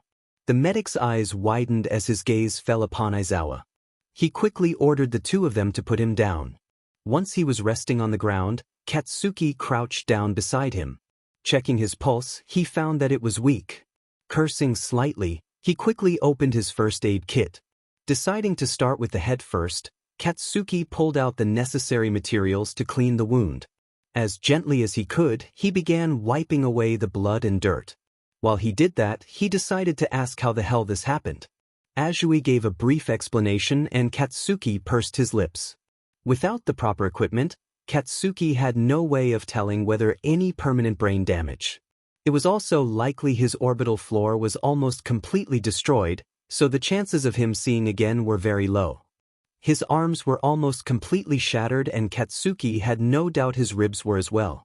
As for his face, he would most likely guess facial fractures. But he couldn't know for sure without the proper equipment. He applied pressure to the wound on his head gently, while also cleaning some small cuts. Shinso crouched down beside him, looking at his father with worry in his eyes. Katsuki had successfully stopped the bleeding and was now gently wrapping gauze around the underground hero's head when Shinso spoke up. Will he be all right? Katsuki bit his lip, unsure of how to respond. He finished bandaging his head and now moved on to the arms. He was definitely gonna have to realign the bone. Before he did that, he decided to address Shinso's question. I'm not sure. Katsuki avoided looking at the two students' worried faces. He should heal fine, but I'm not sure if he'll be able to see again. Based on what you two told me, his orbital floor was most likely shattered. He heard two sharp intakes of breath and avoided eye contact. He took a deep breath and looked them straight in the eye. I need to snap the bone back into place. For that to happen I need you to hold him down, this isn't gonna be pretty. They looked scared but nodded determinedly. Azui pinned his legs and lower body, while Shinso did the same with his upper body. Taking a deep breath, Katsuki quickly snapped the bone into place. Aizawa's eyes flew open and he let out a pained yell. Shinso shushed him gently. It's alright Dad, you're alright now. The hero was panting in exhaustion as Katsuki splinted the arm and wrapped it in bandages. He created a sling and gently put his arm in it. Katsuki now moved on to the other arm. This time he decided to give Aizawa a heads up. Mr. Aizawa, I'm gonna realign the other arm now. I'm sorry but this is gonna hurt. In response, the pro hero spoke through gritted teeth. Just do it. Katsuki nodded. On the count of 3, 1, 2, snap. He snapped it back into place. Aizawa let out a pained grunt and panted. Working silently, Katsuki wrapped the arm in a sling. Aizawa wasn't panting anymore, but his breathing was still uneven. He seemed confused, which didn't surprise Katsuki at all as he couldn't see. Where? W who? A series of coughs followed after that along with a pained groan as his ribs were jolted. Try not to move too much, sir. You were severely injured in a fight against the villains who infiltrated UA. You are currently in the USJ building. Aizawa tried to sit up. TT the students. No. Need to PP protect them. Sir, I'd advise you to lie back down, Katsuki said while pushing the hero back down. Your students are all safe, All Might showed up just in time. The hero seemed to relax at his words. Hi Hitoshi. The purple-haired teen smiled, tears rolling down his face. I'm here Dad, I'm fine. The pro-hero relaxed even more. Katsuki was inspecting his ribs when they heard a loud shout. They all, minus Aizawa, looked up sharply. Izuku seemed to be yelling something at Todoroki as the black-haired villain advanced on them. They didn't seem to be doing so well. Aizawa struggled a bit to sit up again. That WW is Midoriya. I thought you said they were safe. Katsuki sighed. They are, sir. Izuku, Todoroki, and Kirishima are fighting two of the villains right now, but they are perfectly capable. The teacher struggled more. I need, let me fight. Dad, do you love me? Shinso spoke, surprising them all with the unexpected question. Of course. He suddenly went quiet and froze. Good, then go to sleep. It then occurred to them that Shinso was using his quirk. Aizawa went still and relaxed. He was asleep within a few moments. Katsuki nodded gratefully towards Shinso. He then continued to inspect the ribs. Concluding that he couldn't do anything about it, he stood back up. Footsteps were approaching them and he looked towards the source. Uraraka and Shuji were heading towards them, offering to lend a hand with Aizawa. The brunette used her quirk to float Aizawa away from the scene. They all began walking back, but Katsuki couldn't help but glance and see how Izuku was doing. His face paled as he gazed at the scene. Izuku was clutching his arm, which was burnt slightly. Kirishima was struggling to find an opening and Todoroki wasn't doing much better. Katsuki came to a quick decision. All Might had just yeeted the Nomu in the sky but didn't seem like he could help them. He turned to Shinso. Go on without me, I have an idiot to save. Shinso looked hesitant to let him go. Eventually, he nodded, not doubting his combat skills. Katsuki took off. Before he came in their line of sight, he stopped. Narrowing his eyes, he analyzed the scene. Deciding to take the flame villain out first, Katsuki snuck behind him. He quickly pulled a knife from his boot and lodged it into the villain's leg, immobilizing him. He leaped away to avoid being attacked and landed beside Izuku. I thought I told you to be careful. I was never good at following instructions. Katsuki huffed, ignoring Todoroki's inquisitive stare. Todoroki, go help Kirishima, we have this handled. The teen seemed hesitant but complied nonetheless. Izuku and Katsuki prepared themselves for a fight. The black-haired villain had stood back up, despite the bullet in his leg. He advanced towards them and Katsuki braced himself for the worst. Turns out he didn't need to.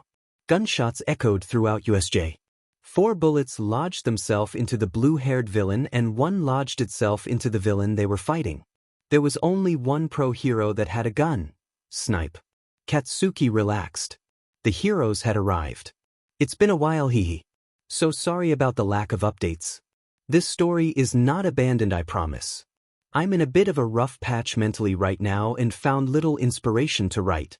I'm still not really in a great spot, so please be patient with me. I will try my best to update as soon as possible. Putting that aside, thank you for all the kind comments and review, it really helps. Also, I know I said there would be Eraser Mike in this chapter, but I decided to make that next chapter. This chapter is fairly short and lighthearted. Enjoy! The first thing Izuku noticed when he awoke was the hushed voices around him. He strained his ears to try and understand what they were saying, but to no avail. Racking through his brain, he tried to recall what had happened. Like a truck slamming into him, he suddenly remembered all the events that took place. Hisei, Aizawa, the Nomu, All Might. But how did he end up here? And where exactly is here? Stretching his fingers out, feeling a soft blanket. The smell of antiseptic filled his nostrils. He strained his ears again, trying to focus on the hushed voices once more. Will he be all right? All Might. Relief washed over him. He was okay. But who was he talking to? Scratch that, who are they talking about? A second voice tore him from his thoughts. His injuries were not that severe. Thankfully he didn't use one for all again. He just had a second-degree burn. But he probably won't wake up for another 30 minutes. Recovery Girl, so he's probably in Recovery Girl's office. Seems like they're talking about him as well. Slowly he pried his eyes open. A blinding light greeted him and he squinted. Once his eyesight had adjusted, he scanned the room. Recovery Girl and Toshinori had yet to notice he was awake. The former was at her desk working silently while the latter was sitting up on his bed. Pulling his gaze away from them, he tried to focus on why he was in Recovery Girl's office. Wincing as he moved his arm, he remembered the burn he had gained from one of the villains. His wince alerted Recovery Girl, who was at his side in an instant. "Good, you're awake," she said in a hushed tone, which made Izuku confused. Why was she whispering when he was already awake? Seeing the confusion on his face, Recovery Girl gestured to the chair next to him. It was only then that Izuku was aware of the presence next to him. He turned his head and was met with spiky blonde hair. Katsuki had his head resting on his arms, sleeping peacefully. One of his hands was wrapped around Izuku. The injured teen noted with amusement that Katsuki had fallen asleep with his glasses on and were now smudged against his face. Recovery Girl looked over his wound once more, nodding in satisfaction once she saw it was healed. She said it would still be sore for a couple of days, but he could leave once Katsuki woke up. She would have told him to wake him up, but Katsuki looked so tired. Currently, Izuku was running his unoccupied hand through Katsuki's hair, while talking quietly with Toshinori. Feeling Katsuki begin to stir, Izuku removed his hand from where it was tangled with the other's hair. Katsuki lifted his head up sluggishly and was greeted by a soft kiss on his forehead. "Good morning, Jaravining, Sleeping Beauty." The blonde readjusted his glasses, the remaining traces of sleep fading away. Taking a moment to analyze the room, Katsuki slowly recalled what happened. Sitting up quickly, he gently tugged Izuku's injured arm towards him. Feeling relieved that it was healed, he met his boyfriend's amused stare. Izuku smiled at him and Katsuki felt himself relax. The heroes arrived in time, no one was injured severely except for Eraserhead. As he smiled back at Izuku, he made a mental note to visit the pro-hero in the hospital. Without a word, Katsuki pulled the taller teen into a hug. He clutched the back of Izuku's shirt, hands curling into fists. Refusing to let tears fall, he spoke in a choked whisper. "I'm so glad you're okay." Seeing Izuku fighting against a villain, a real villain, while clutching his arm in pain affected Katsuki more than he liked to admit. The blonde remembered the pure panic that shot through him, as he acted without thinking. Admittedly, he prefers not to engage in combat and tries his best to avoid it as much as possible. Two strong arms circled around him and clutched him tightly. He felt moisture on his shoulder as Izuku cried in relief. "I'm glad you're okay too." Burying his head in his shoulder, Izuku spoke in a slightly scolding tone. "You should have just gone to the entrance. You could have gotten hurt." Plus I had it handled. Katsuki pulled away and raised an eyebrow.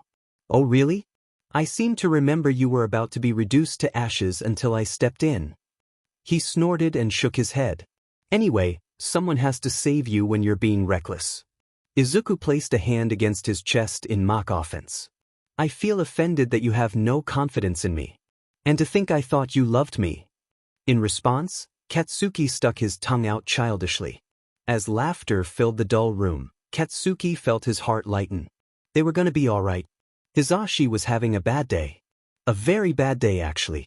As you could imagine, finding his husband's near lifeless corpse was not exactly a pleasant experience.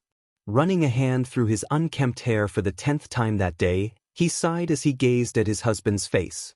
Although there wasn't much of his face that was actually visible, he thought bitterly. White bandages contrasted heavily with the dark hair that surrounded it. Hizashi let his gaze wander, analyzing his husband's condition for what seemed like the 100th time. To ease Aizawa's breathing, he was hooked up to a ventilator. The breathing mask looked odd on his husband's face, which was mostly covered in bandages. His arms were resting on his chest, the rest of his body was covered in a light blanket. The hospital room was quiet, except for the small beeping of the heart monitor. Most people would brush the sound off as annoying.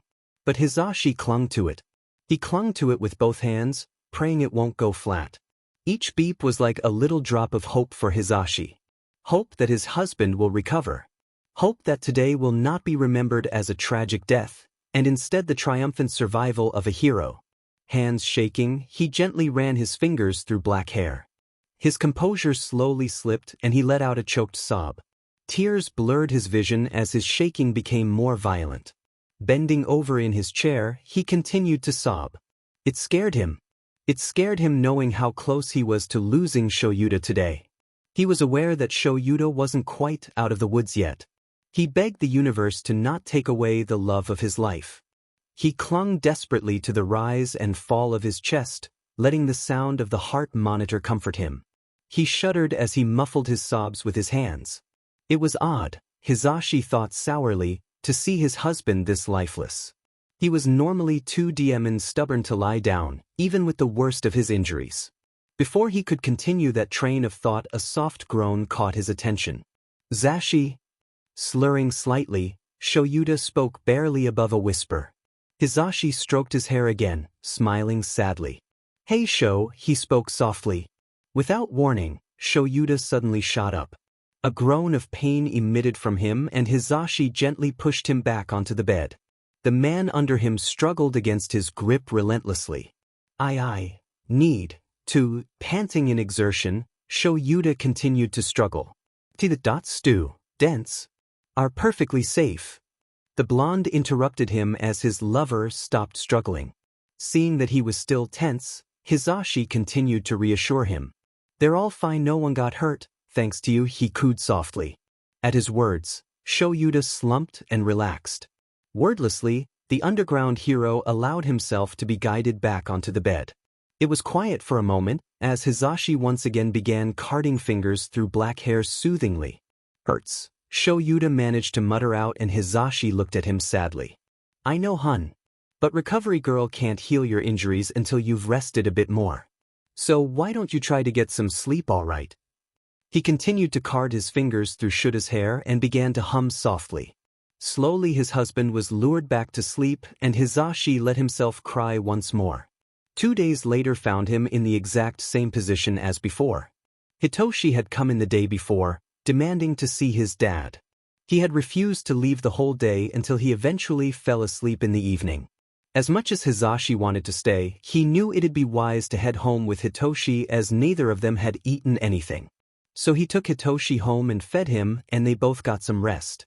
The next morning, Hizashi woke early and left to visit Shoyuta. He would have brought Hitoshi but the kid barely got sleep on a regular day so he thought it'd be best to let him sleep. So here he was, sitting in an uncomfortable plastic chair scrolling on his phone mindlessly. He wasn't really expecting much that day, so when the door cracked open he jumped in surprise. Fighting to regain his composure, he blinked and turned towards the door. Instead of seeing a doctor or nurse or even Hitoshi, although Hitoshi could have burst through the door loudly, he was met with an unexpected sight. Rubbing his neck in a sheepish manner, a short, spiky-haired teenager stood. He had bold red eyes that hid behind thin-framed glasses. The kid seemed to almost curl into himself under his critical gaze. A red, oversized sweater covered his torso and he wore dark jeans with white Converse shoes. The kid shuffled awkwardly and Hisashi snapped out of his gaze. A warm, inviting smile, the same one he used with fans, broke out across his face. Before he could apologize for making him nervous, the kid spoke in a soft tone. "I'm sorry, sir. I didn't mean to scare you." Continuing to rub his neck, the kid avoided his gaze nervously. Quicker than he meant to, Hisashi waved his hand dismissively. "Don't worry about it, I wasn't paying attention." His unexpected visitor relaxed slightly. "What brings you here?" Immediately he mentally berated himself. He was obviously here to visit Shoyuta. The question was why. He didn't recognize him as one of the students Sho taught. "Oh well, you see, I just wanted to visit Eraserhead and see if he's all right." The kid's gaze was fixed upon the form laying on the bed. Sensing his confusion, the kid answered his unspoken question. "Bakugo. Katsuki. I was at the USJ attack. I had gone with Class 1A for some experience in the medical field." Retaliation dawned on him as he vaguely remembered Shoyuta telling him something about that. Now that he thought about it, didn't he have a kid in his class by that name? Analyzing the kid once more, he looked deep into his memory. Short, spiky-haired blonde. Wasn't he the kid that shot electricity? No, he was the one kid from General Studies, right? Realizing he had been staring too long, he beckoned Bakugo over. Yes, sorry my mind's a bit scrambled right now." It was his turn to smile sheepishly as he smiled at the kid. He motioned towards the second chair. "You're welcome to come join me." The kid smiled gratefully and sat down, shifting away from him slightly. He ignored the strange gesture politely and instead made some small talk. Eventually, the kid seemed to gain more confidence and eventually asked, "Will his eyesight be all right?" Startling at the question, his response was a little delayed. "The doctors aren't sure, they don't want to get our hopes up, but it seems like it will be all right." His companion breathed out in relief. "That's good, I tried to do the best I could at the time, but I'm afraid I wasn't of much use." The kid admitted, looking guilty. Frowning slightly, Hisashi quickly reassured him. "That's not true, the doctor said you did a pretty good job at stopping the bleeding and setting the bones. Thank you for looking after him."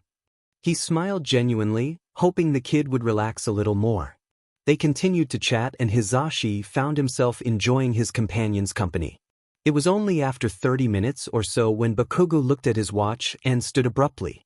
"I'm so sorry, but I've got to go now.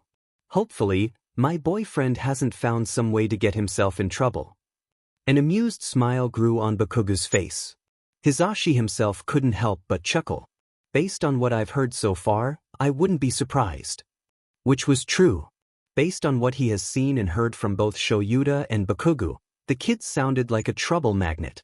"I love him, but I would appreciate it if he didn't try to give me a heart attack every day." The kid sighed and shook his head. Hisashi couldn't help but sympathize with him. After all, that's how he felt when it came to Shoyuta. "I'm sure he's fine, and even so he'll have you there to patch him up." The lighter blonde smiled at him and began to walk to the door before freezing. Hesitation slightly, the kid turned towards him. "I don't really know your husband much, but based on what I saw that day at USJ and what Izuku tells me, he's a fighter and I'm sure he'll be fine." Smiling at Hisashi's disbelief, he chuckled slightly. "Don't worry, I won't tell anyone." Gaping at him, Hisashi scrambled to find his words. How? You're wearing a ring around your neck that matches the one on the side table." Cursing silently for his carelessness, Hisashi rubbed the back of his neck sheepishly. The kid smiled at him and left, the door clicking closed behind. And all Hisashi could think was, strange kid. This is kinda short, sorry. By the way, this takes place directly after USJ. Warning. Description of injuries. Falling on the wooden floor with a thud, Tenko bit back a groan of pain. His arms and legs were on fire and he could feel himself bleeding out. "Stupid hero's bullets lodged themselves in both my arms and legs," Tenko thought bitterly. "This isn't good." Surround Superscript 1 isn't going to be too happy about this. Scrambling to get up, Tenko tried his best to fight through the pain. He knew that if he didn't, the punishment could be way worse. Unfortunately, his body had other plans. Yelping out in pain, Tenko stumbled backward, mentally bracing himself to be met with more pain, but was instead pleasantly met with familiar arms wrapping around his torso, keeping him upright. Allowing Tuya to support him, he tried to block out the overwhelming pain. Slowly his mind cleared and he glanced at Tuya, scanning him for injuries. Aside from the bullet wound in his shoulder, he seemed mostly uninjured. Catching Tuya's wince, it dawned upon Tenko that holding him like this was probably hurting his shoulder. Not wanting to cause him more pain, Tenko struggled to get out of Tuya's grip. In response, Tuya just tightened his grip. Looking into his eyes, Tenko saw only desperation and fear. Realizing that Tuya needed some support right now, he stopped struggling. His small boost of adrenaline wore off, allowing the waves of pain to rush over him once more. Panting in exhaustion and pain, Tenko forced himself to stay alert. He felt dizzy and tired. Looking down, he suddenly became aware of the fact he was oozing out blood. So that's why he felt so tired. Realizing he has yet to acknowledge his surroundings, he analyzed them warily. They were back at the bar, that much was obvious. Kurogiri was in the corner, looking as stoic as always. While it hurt to see no concern in his gaze, Tenko understood why he had to remain so. Sauron had strict orders that were unwise to disobey. Of course, that never stopped Tenko and Tuya from being disobedient.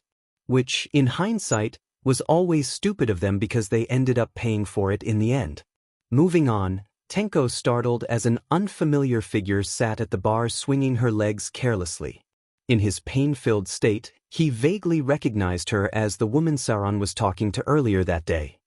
He stared at her suspiciously before his mind clogged up with pain again. Satisfied, Tenko slumped in exhaustion. Closing his eyes, he could practically feel the worry radiating off of Tuya. He wanted to reassure him, to let him know he was fine. But the exhaustion and pain were just so overwhelming. Maybe he could sleep just for a little bit. A deep, humorous chuckle echoed throughout the room, causing the two injured teens to straighten. Tenko snapped his eyes open, mentally berating himself for letting his guard down. Almost immediately, he recognized the tall figure hiding in the shadows. Who is it, you ask? Sauron, Satan, piece of sheet. AKA all for one. And he did not look happy. Superscript 1. Sauron is the main antagonist of Lord of the Rings.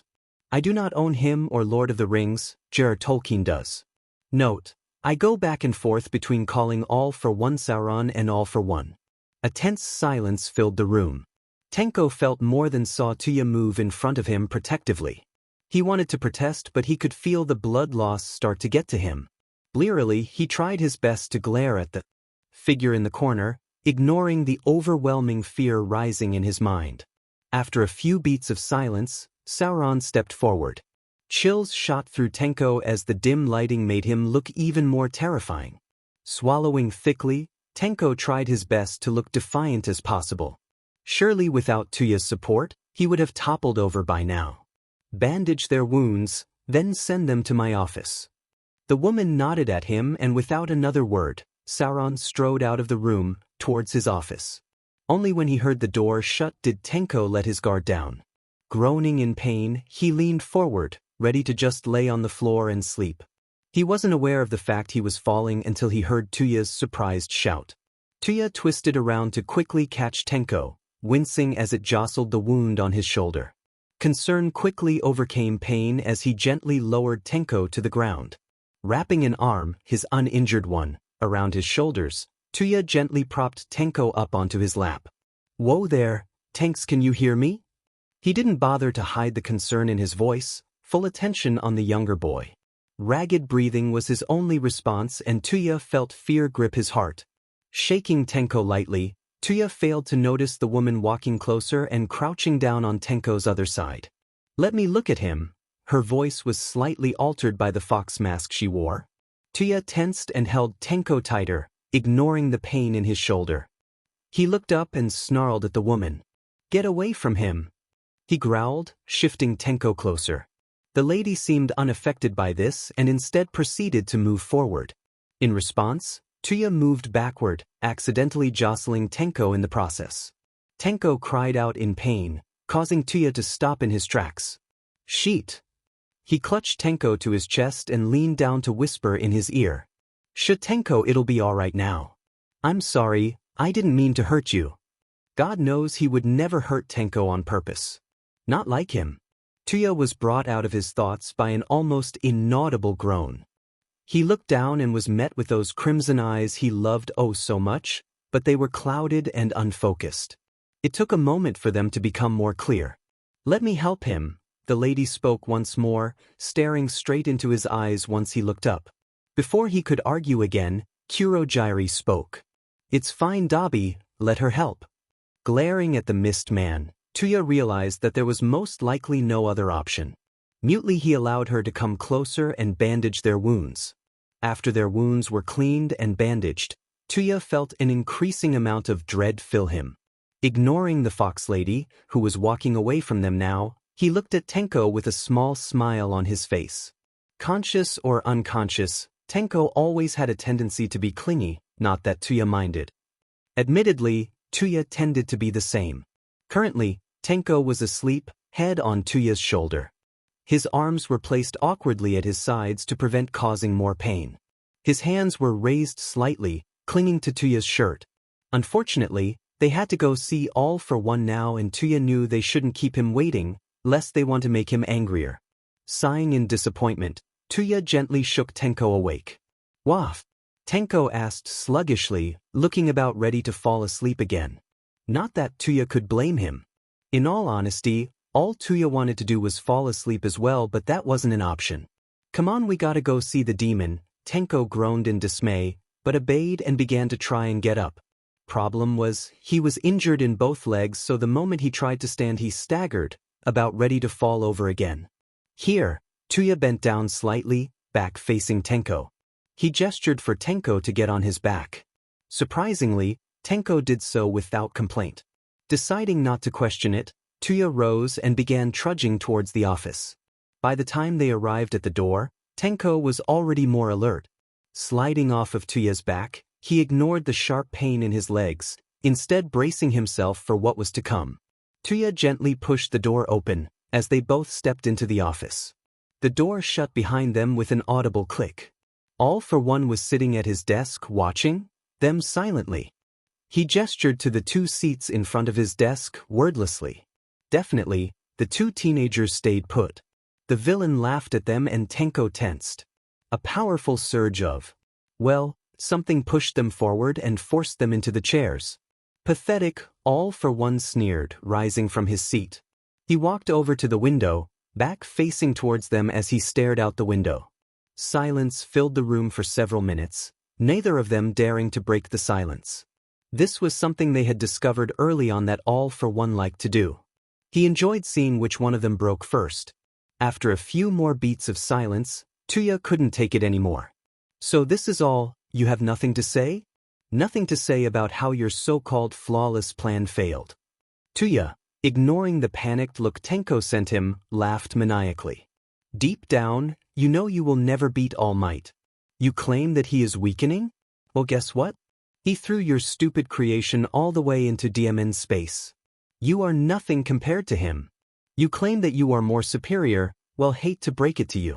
He was cut off by immense pressure tightening around his neck. His air was cut short as he clawed at his throat. Ignoring the protest in his legs, Tenko rose and crouched down beside Tuya, who had fallen to the ground. All for One chuckled darkly. You think that was a failure? The pressure tightened around Tuya's throat. It was no failure. I was right, he was weakened. I see you are as brainless as I originally assumed. Tenko narrowed his eyes, waiting for All for One to get to the point. Years ago, he continued, he would be able to fight for hours without tiring. Didn't you notice how easily he tired? How sluggish his movements were? As much as he hated to admit it, All for One was correct. But that wasn't important right now. Tuya was losing oxygen and losing it fast. Stop! He stood tall, matching the other's gaze, challengingly. You can hurt me all you want. But you will not hurt him. If you do, you know what will happen. He kept his ground, despite the lingering fear he felt. All for One was quiet for a moment before Tuya was suddenly taking in huge gulps of air. Tenko crouched down beside him, rubbing his back soothingly. Tensing as he sensed something change in All for One, he braced himself for what was to come next. Very well, Dobby, leave us. Tuya looked ready to protest, but a warning glance from Tenko silenced him. He left, deflated. The door shut with a click, leaving Tenko alone with the monster under his bed. Meanwhile, Dr. Zeit returned to her apartment, exhausted. She slipped her shoes off. She removed her coat and fox mask. Placing her mask on the kitchen counter, she began pulling out some food. She failed to notice the one drop of blood still staining her white shoes. If you get this reference, I love you. Warnings, aftermath of abuse and Shigadabi. If you can't stand it, I suggest leaving now. Ayan, Soa, this is late. I'm sorry, my brother let me borrow his copy of Link's Awakening for the Switch, and for 5 days I just played that until I eventually beat it. The next chapter shouldn't take as long. For as long Tenko had been with All for One, he was always being manipulated. All for One took him in kidnapped him when he was around 5, and he had since then gotten used to the constant beatings and manipulations. It was only when Tuya arrived that Tenko understood what it felt like to have a friend, and later be loved. No matter how long Tenko lived with All for One, there were only 3 things he knew as solid facts about the man. 1. He wasn't stupid. He was incredibly smart to a terrifying point. The man seemed to have everything planned out, only not accounting for certain things a few times. One of those things was how close Tenko became with Tuya. Second, he absolutely despised Tenko's relationship with Tuya. He had tried several times to separate them or manipulate them into breaking up, but it never worked. The last fact was All for One was completely obsessed with All Might. That was his one flaw, along with underestimating Tenko. His obsession with All Might sometimes got in the way of his practical thinking. The man was absolutely insane. If Tenko were to compare him to a villain in any movie, he would compare him to Hannibal Lecter from The Silence of the Lambs. He and Tuya might have stolen a copy of it from the store and watched it while All for One was away. Bringing himself back to the present, Tenko watched nervously as the subject of his thoughts just stared at him. You know, All for One said, his tone becoming lighter and warmer. Tenko glared at him, quite used to him trying to be friendly with him. Once upon a time when he was younger and more naive, he would have fallen for it. But now he was older, and he understood no matter what the man said, he only had ill intentions for him. Unaware of Tenko's thoughts, All for One continued. He really isn't really useful to our goal. Your goal? Tenko quickly corrected, although he wasn't so sure. He hated to admit it, but it did sound nice. To get revenge on those that have wronged him. To hurt them the way he's been hurt. Feeling his fingers wrap around their throat. Watching as they slowly disintegrate away from existence. Don't feeling so good, Mr. Stark. Watching as the light in their eyes slowly faded away as their soul left their body. I will not become what he wants. Tenko thought firmly, pushing those thoughts away. He held his head high, practically feeling the irritation take over All for One for a moment before it vanished. Of course, he said, his tone going from warm to icy within moments. You apparently don't want to become a so-called monster. Tenko startled, hoping the man was just repeating past conversations and not reading his mind.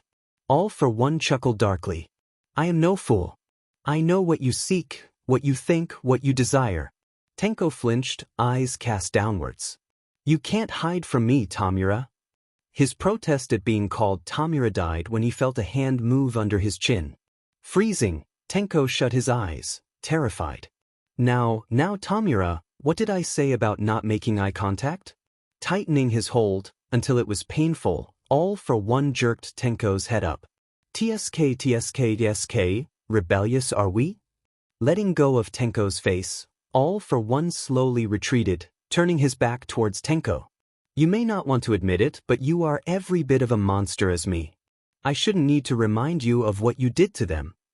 Clenching his fists until they turned white, Tenko said nothing as memories began to resurface. That's what I thought. All for One nodded towards two figures in the corner that Tenko failed to notice before. Make sure he doesn't pass out again, I want him to learn his lesson. And with that Tenko was left with a world of pain. Tuya paced back and forth in Tenko's bedroom, cursing himself mentally. Goddammit, why can't he just keep his diamond mouth shut? Growling in frustration, his hands made his way to his hair and he began tugging at it lightly. He bit his lip in anticipation, knowing that if it was taking Tenko this long things must be really bad. 10 more minutes passed by and Tuya was ready to break his way into All for One's office. Tenko might have passed out from blood loss again, after all, he was already injured. Before Tuya could truly wreak havoc, the door opened suddenly. Tuya stopped pacing and looked up, heart stopping at the sight before him. Tenko was leaning against the door frame heavily, taking strained breaths. His shirt was torn up and bloodied, and Tuya could see some ugly-looking bruises hiding underneath what was left of his shirt. Tenko's face was covered in blood and bruises, as was the rest of his body. He was trembling and Tuya could tell he was going to collapse soon. Without wasting a second, Tuya dashed forward, catching his boyfriend in his arms. Tenko buried his head in Tuya's shoulder, light sobs escaping his throat. Clutching Tenko closer to offer comfort, Tuya seethed silently. Oh, he so wished he could murder All for One. Slowly Tenko's sobs died down and he pulled away reluctantly. He looked into angry blue eyes and weakly lifted his hand, hoping to calm the other down. Tuya was brought out of his thoughts by a hand gently cupping his face. Bringing his own hand up, Tuya clutched Tenko's hand in support.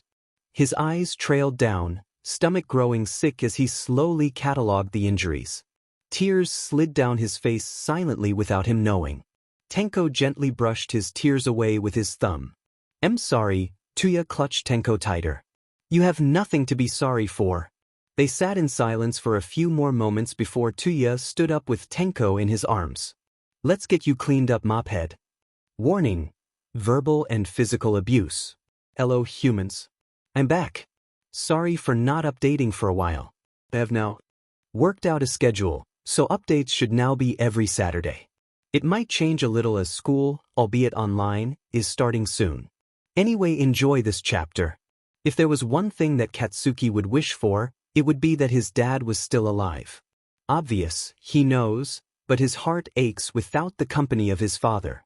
When he was a kid, his father used to tell him American and Japanese fairy tales each night.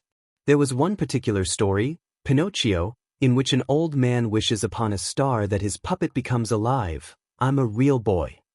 For some odd reason, 4-year-old Katsuki was completely enthralled with this story. And every night he, foolishly believing that if he wished hard enough his wish would come true, would wish for his mother to love him. He'd wish and wish and wish every night. But no matter how hard he tried, his mother only began to hate him more. He remembered a moment that made him realize she would simply never love him, no matter what he did. Katsuki, I don't want you hanging out with that Izuku boy anymore. Katsuki's head shot up as fast as All Might himself, staring at his mother in shock. His mother didn't seem to notice his disbelief or simply didn't care, not looking up from the dress design she was working on. Katsuki continued to stare, before exclaiming in disbelief. What's wrong with Aizu? His mom had always been a little harsh towards Izuku, but she tolerated him because she and Auntie Inko were best friends. So Katsuki was confused as to where this had come from. His mother finally looked up from her designs, raising an eyebrow. Because I said so, and don't call him Aizu, it makes you both sound like girls. Katsuki frowned, confused as to what she meant. Why did it make them sound like girls? But Mom dash, Katsuki flinched as his mom slammed her hands on the table. I don't want to hear it, Katsuki. If I say I don't want you hanging out with him, then I don't. That boy is too sensitive, crying over the littlest of things. You should not be hanging out with someone like him. Hearing a sniffle, Katsuki looked up to see his mother shed a tear, looking forlorn. I thought that as your mother, you would listen to me. But it seems you don't care about me just like your deadbeat father. She sniffled some more and wiped away a tear. Katsuki quickly stumbled over to her, not wanting her to cry. He hugged her tight. I do care about you, I do. I love you, Mom. I'm sorry, I won't hang out with Izuku anymore. As he hugged his mother tight, he failed to notice the manipulative smile forming on her face. What were you thinking? I strictly told you not to spend time with him. Katsuki shrunk further into his chair. No matter how he tried, he could not hang out with Izuku. It was like half of him was gone. His mother had been yelling at him for an hour straight, and tears had begun streaming down his face. He and Izuku had been making some flower clowns in the park's garden. Izuku had a bad day. Some kids were picking on him again, so Katsuki decided to cheer him up. Unfortunately for him, his mother was just on her way home from her errands, the ones he wasn't supposed to tell Dad about, and saw them. She had acted calm enough, but Katsuki knew that meant she was truly livid. She told Inko they had to head home and they probably wouldn't see them for a while. Something about Masaru being sick. Alarm had shot through Katsuki and all worry of getting in trouble vanished, replaced with immense worry. He followed his mother anxiously, worried beyond imagination. But when they arrived home, his dad was cooking dinner, humming happily. Tearing away from his mother's grip, he ran to him and engulfed his father in a big hug. Dad, you're okay? His father was thrown off guard by his hug, but he slowly wrapped his arms around Katsuki as his words processed. Of course I'm okay, why wouldn't I be? Mom said you were sick and we had to go home. Masaru froze and looked up at his wife. Mitsuki made her way over to them and yanked Katsuki from Masaru, ignoring her husband's protest. She pulled him to a kitchen chair, practically throwing him in it, Masaru following after her. He crouched down beside his son to make sure he was okay, and that was when Mitsuki started yelling. Brat, are you even listening to me? Katsuki was brought out of his thoughts by his mother's yell and he flinched. He said nothing, looking at the floor mutely hoping she'd leave him alone. See, this is exactly the problem. You just don't listen. I told you not to go near Izu anymore. He's a quirkless freak. And you will be too if you spend more time with him. Katsuki's head shot up and before he could push his anger down he stood up, glaring at her definitely. There's nothing wrong with him, Mom. He's just a late bloomer, don't call him a freak. Izu nice, why can't it? Mitsuki appeared to have had enough as she raised her arm and slapped him across the face. Tears appeared in Katsuki's eyes and Mitsuki slapped him again, presumably for crying something she said was unacceptable for boys. Masaru quickly rose to his feet and took hold of Mitsuki's arms. Katsuki took this opportunity to run upstairs, tears falling rapidly. He slammed his door shut behind him and slid down, sobbing heavily. No matter how mad she got, Mitsuki never actually hit him. His cheeks were still stinging in pain, a painful reminder of the fact Mitsuki would never love him. He continued to sob for who knows how long, as he listened to his parents screaming at each other. Eventually he rose shakily and walked over to his window, staring up at the bright star that always seemed to mock him. Shutting his eyes tight, he desperately wished this was all some nightmare and he would wake up and his mother would smile at him lovingly. Give him hugs and kisses, laugh with him, and just love him. After wishing as hard as he could, he suddenly realized how ridiculous he was being. No stupid star could ever make her love him. She would never love him. Later that night when his father had held him tight in his arms, Katsuki thought everything would be all right. As long as he had his dad, everything would be fine. He'd be all right. Little did his younger self know, everything would not be all right. His dad would die soon after he was first hit by his mother, and after that hitting would become a much more common occurrence in the Bakugo household. So yeah, if Katsuki had one wish, it'd be to have his dad back. Now his second wish would be to have at least one goddamn good night's sleep. Between his own insomnia and nightmares, he never got much sleep. And it certainly didn't help when Mitsuki brought her boyfriend over. Katsuki himself had only met the man once, and from one look he could tell that the man was just some money-sking twat. There was no true love in his mother's relationship. It was more of some nights, the two were very loud with their ahem activities and it disgusted Katsuki to no end. They also just loved to argue. When they weren't too busy fang each other, they were constantly arguing, which in turn gave Katsuki a headache. Deciding he had enough of listening to their disgusting sounds, Katsuki grabbed a coat, his phone, and a pocket knife. Not caring that it was 3 in the morning, the teen left the house quickly. He didn't really have a place in mind, just continued to walk until he eventually found himself at the park near his house. He walked through the park, memories resurfacing and a small smile spread across his face. He was already beginning to feel better. He walked further into the park, into the forest, hoping to be alone. He continued to walk, trying to find a small area he and Izuku used to hang out at. But instead of finding a vacant area, there was someone there. The figure was sitting at the edge of a cliff staring down at the water below them. Katsuki couldn't really tell much about them from where he stood. He began to walk away carefully to avoid any twigs, so he didn't alert the other he was there. He was close to leaving when the figure spoke up. "You know, when I first found this place, I didn't expect anyone to find it." Katsuki tensed and turned around. The figure was still sitting, but their head was half-turned and crimson eyes, much like his own, stared into his soul. Katsuki stood silently, his mind torn between two options. Walk away or engage in conversation, because he didn't really have much else to do. Rationally, he knew it wasn't smart to talk to strangers, especially ones in the middle of a forest. But Katsuki was tired and sleep-deprived, so he wasn't exactly being rational at the moment. He walked over to the figure, hesitating before asking, "Is this seat taken?" Now that he was closer, he was able to see the other better. He had light blue hair that vaguely reminded Katsuki of the villain from USJ, and crimson eyes very similar to his own. His skin was sickly pale and he was skinny, too skinny. His companion made a gesture with his hand that said, "Be my guest." Katsuki sat down and without comment, stared up at the stars. As he admired their beauty, his companion continued to stare down at the water below them. There was a peaceful silence, both lonely souls taking comfort in the presence of the other. Eventually, Katsuki felt the need to ask the other why they were there. So, he began slowly, waiting for those blank-haunted eyes to meet his own. "What brings you here?" His companion blinked slowly, then lazily brought a hand up to scratch at his neck. "This is a nice place for when you want to get away," was all he said, as he continued to scratch at his neck lightly. Katsuki hummed in agreement, but couldn't stop his sleep-deprived self from asking, "What are you trying to get away from?"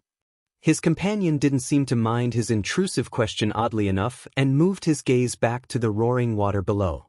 "Everything." It was only one word, one simple word, but it sent shivers up Katsuki's spine. He has never met a soul that so eerily reminded him of himself. "What about you?" The other had yet to tear his gaze away from the water, and Katsuki swallowed thickly.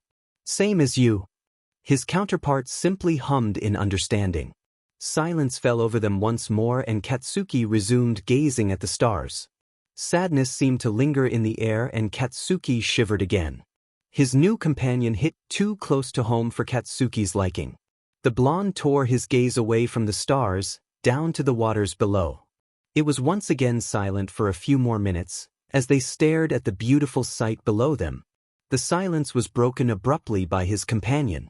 "Do you ever feel like jumping?" The implication behind the question should startle Katsuki, but he instead just continued to stare at the water below them. "You would probably freeze to death if you do," Katsuki argued half-heartedly. The other lifted their gaze, as did Katsuki, and their eyes met. "That's the point. If you feel like self-harming or committing suicide, just remember that there is someone who loves and you are cherished. Every life is special, you are special. You are priceless no matter what anyone says. Call 1-800-2738-255 if you ever feel like committing suicide. You are not alone." And Katsuki didn't recognize Tenko as the villain from USJ because the hands Tenko wore cover his face, so without it's hard to recognize him. Warnings: talk of suicide and mentioned attempt of suicide. Also depressing thoughts. Small spoilers for Tenko's origin from the manga, so be careful. Tenko didn't really expect company on a night like this. Based on the countless amount of times he had gone there, Tenko got the impression that no one goes here. That is exactly why he goes here when he needs to get away. He admittedly felt guilty about leaving Tuya all alone, but his thoughts were overwhelming. So he left in the middle of the night, scribbling a small note telling Tuya where he went. Tuya would understand. There were just some nights where his thoughts were so suffocating. And that is how he ended up there tonight, but this time with unexpected company. He was admittedly quite curious about his companion, but also panicked that the kid, though Tenko himself was barely even older than him, would realize he was the one who attacked USJ. They sat together in silence for a while. Begrudgingly, Tenko had to admit he felt strangely comforted with someone else there. It made him miss Tuya, and he silently hoped his boyfriend would forgive him for leaving him alone on so many nights. So, the kid began, looking a little forlorn. "What brings you here?" It was an odd but fair question to ask, seeing as no normal person sits and sulks in the middle of the forest at 3 a.m. raising his hand to scratch lightly at his neck, a habit that annoyed the crap out of Tuya. Tenko responded with, "This is a nice place for when you want to get away." It wasn't the most in-depth answer, but he didn't feel like discussing his life problems with some hero brat.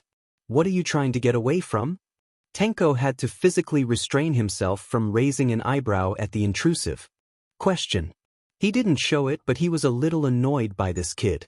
But his annoyance deflated, as he was too tired to care.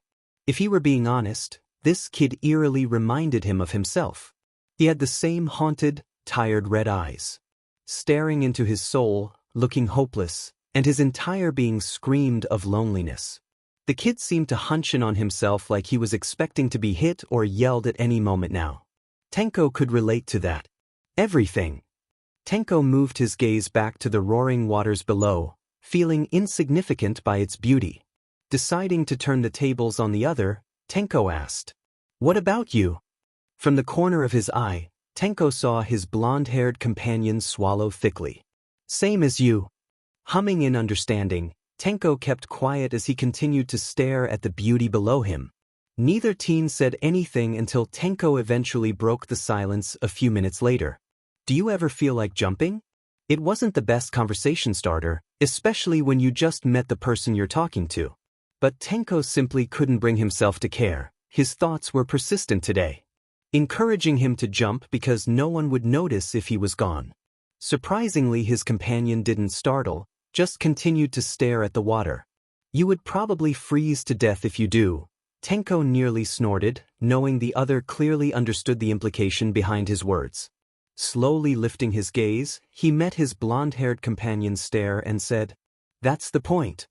And he wasn't exactly lying either. Tenko has thought about jumping on quite a few occasions. To him it seemed like the answer to all his problems, to just jump and be done with this constant cycle of hell that is his life. That was the true reason he went here if he was, to be honest. Most nights he prepares to, his depressing thoughts overwhelming him. He thought that maybe if he just disappeared, Tuya would have a better life. A life where he didn't have to worry constantly and could possibly escape all for one without his dumbass slowing him down. It's not like Tenko actually worth something. He was useless essentially. He never did anything right or anything good either. If he were to just disappear, it would be better for everyone. A light hum broke him out of his thoughts. His companion turned away from him, instead of looking up at the stars. Tenko did the same, silently admiring their beauty.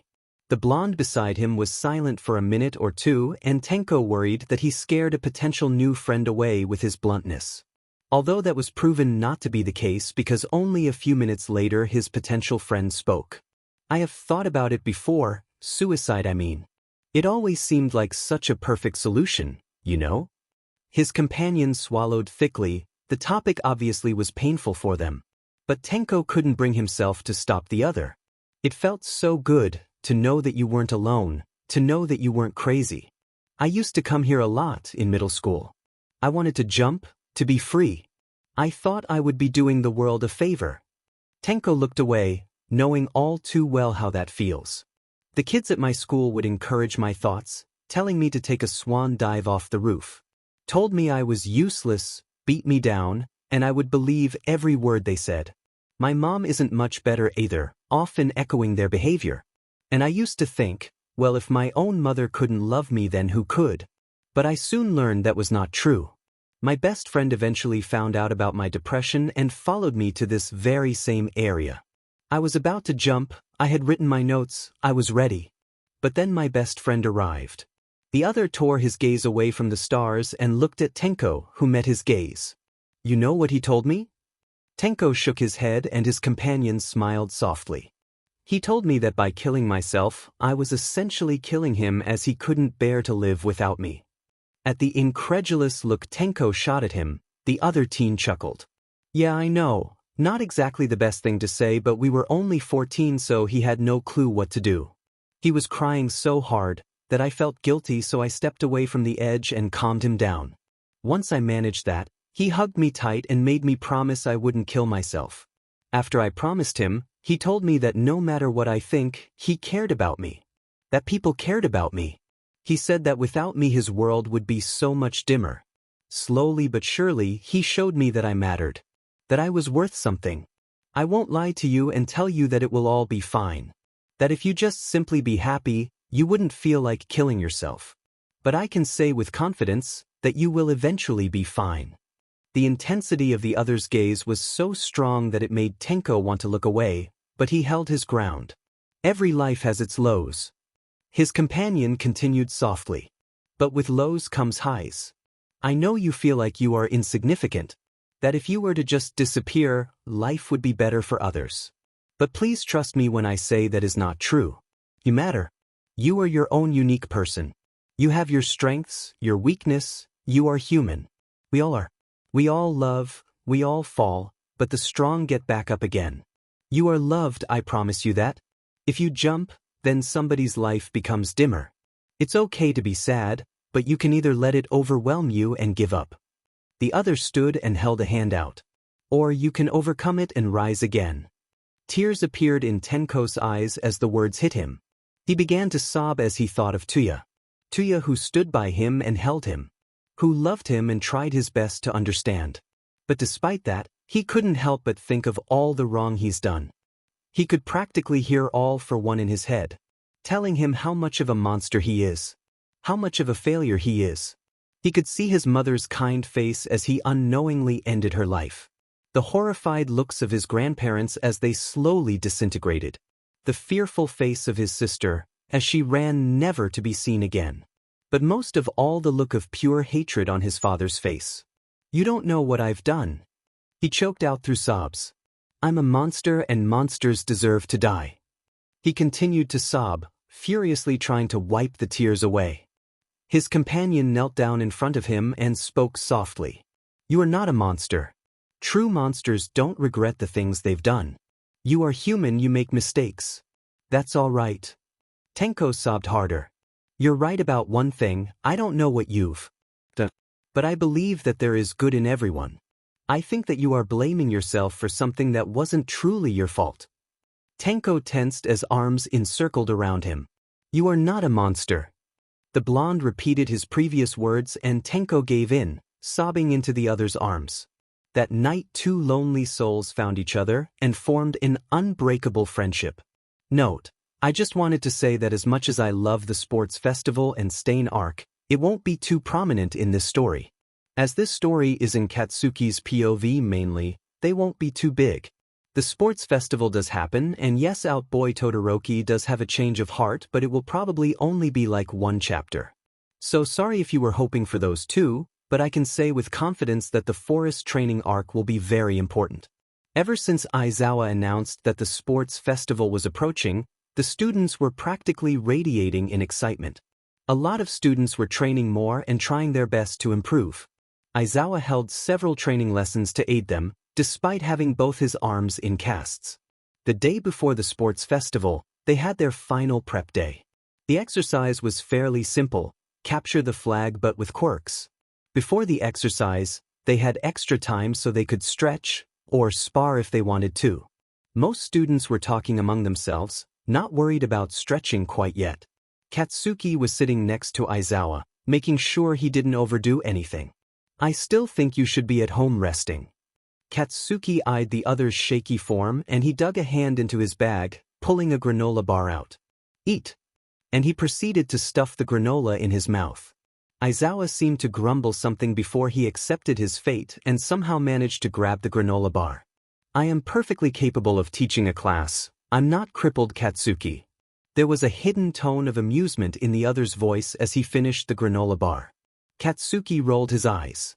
Sorry, I'll believe that once those casts are off your arms. He glanced at the other, eyeing him critically. Which should be in a week or two if you rest. Aizawa said nothing, and after a few moments, Katsuki began to chuckle a little. Aizawa presumably eyed him suspiciously. Do I want to know?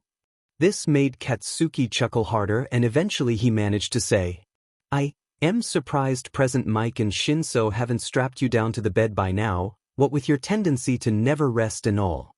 Aizawa stayed silent and Katsuki blinked before stating in disbelief. Wait, did they? Aizawa once again was silent and Katsuki beamed before he couldn't take it anymore. He howled in laughter, tears appearing in the corners of his eyes causing Class 1A to look over at the pair.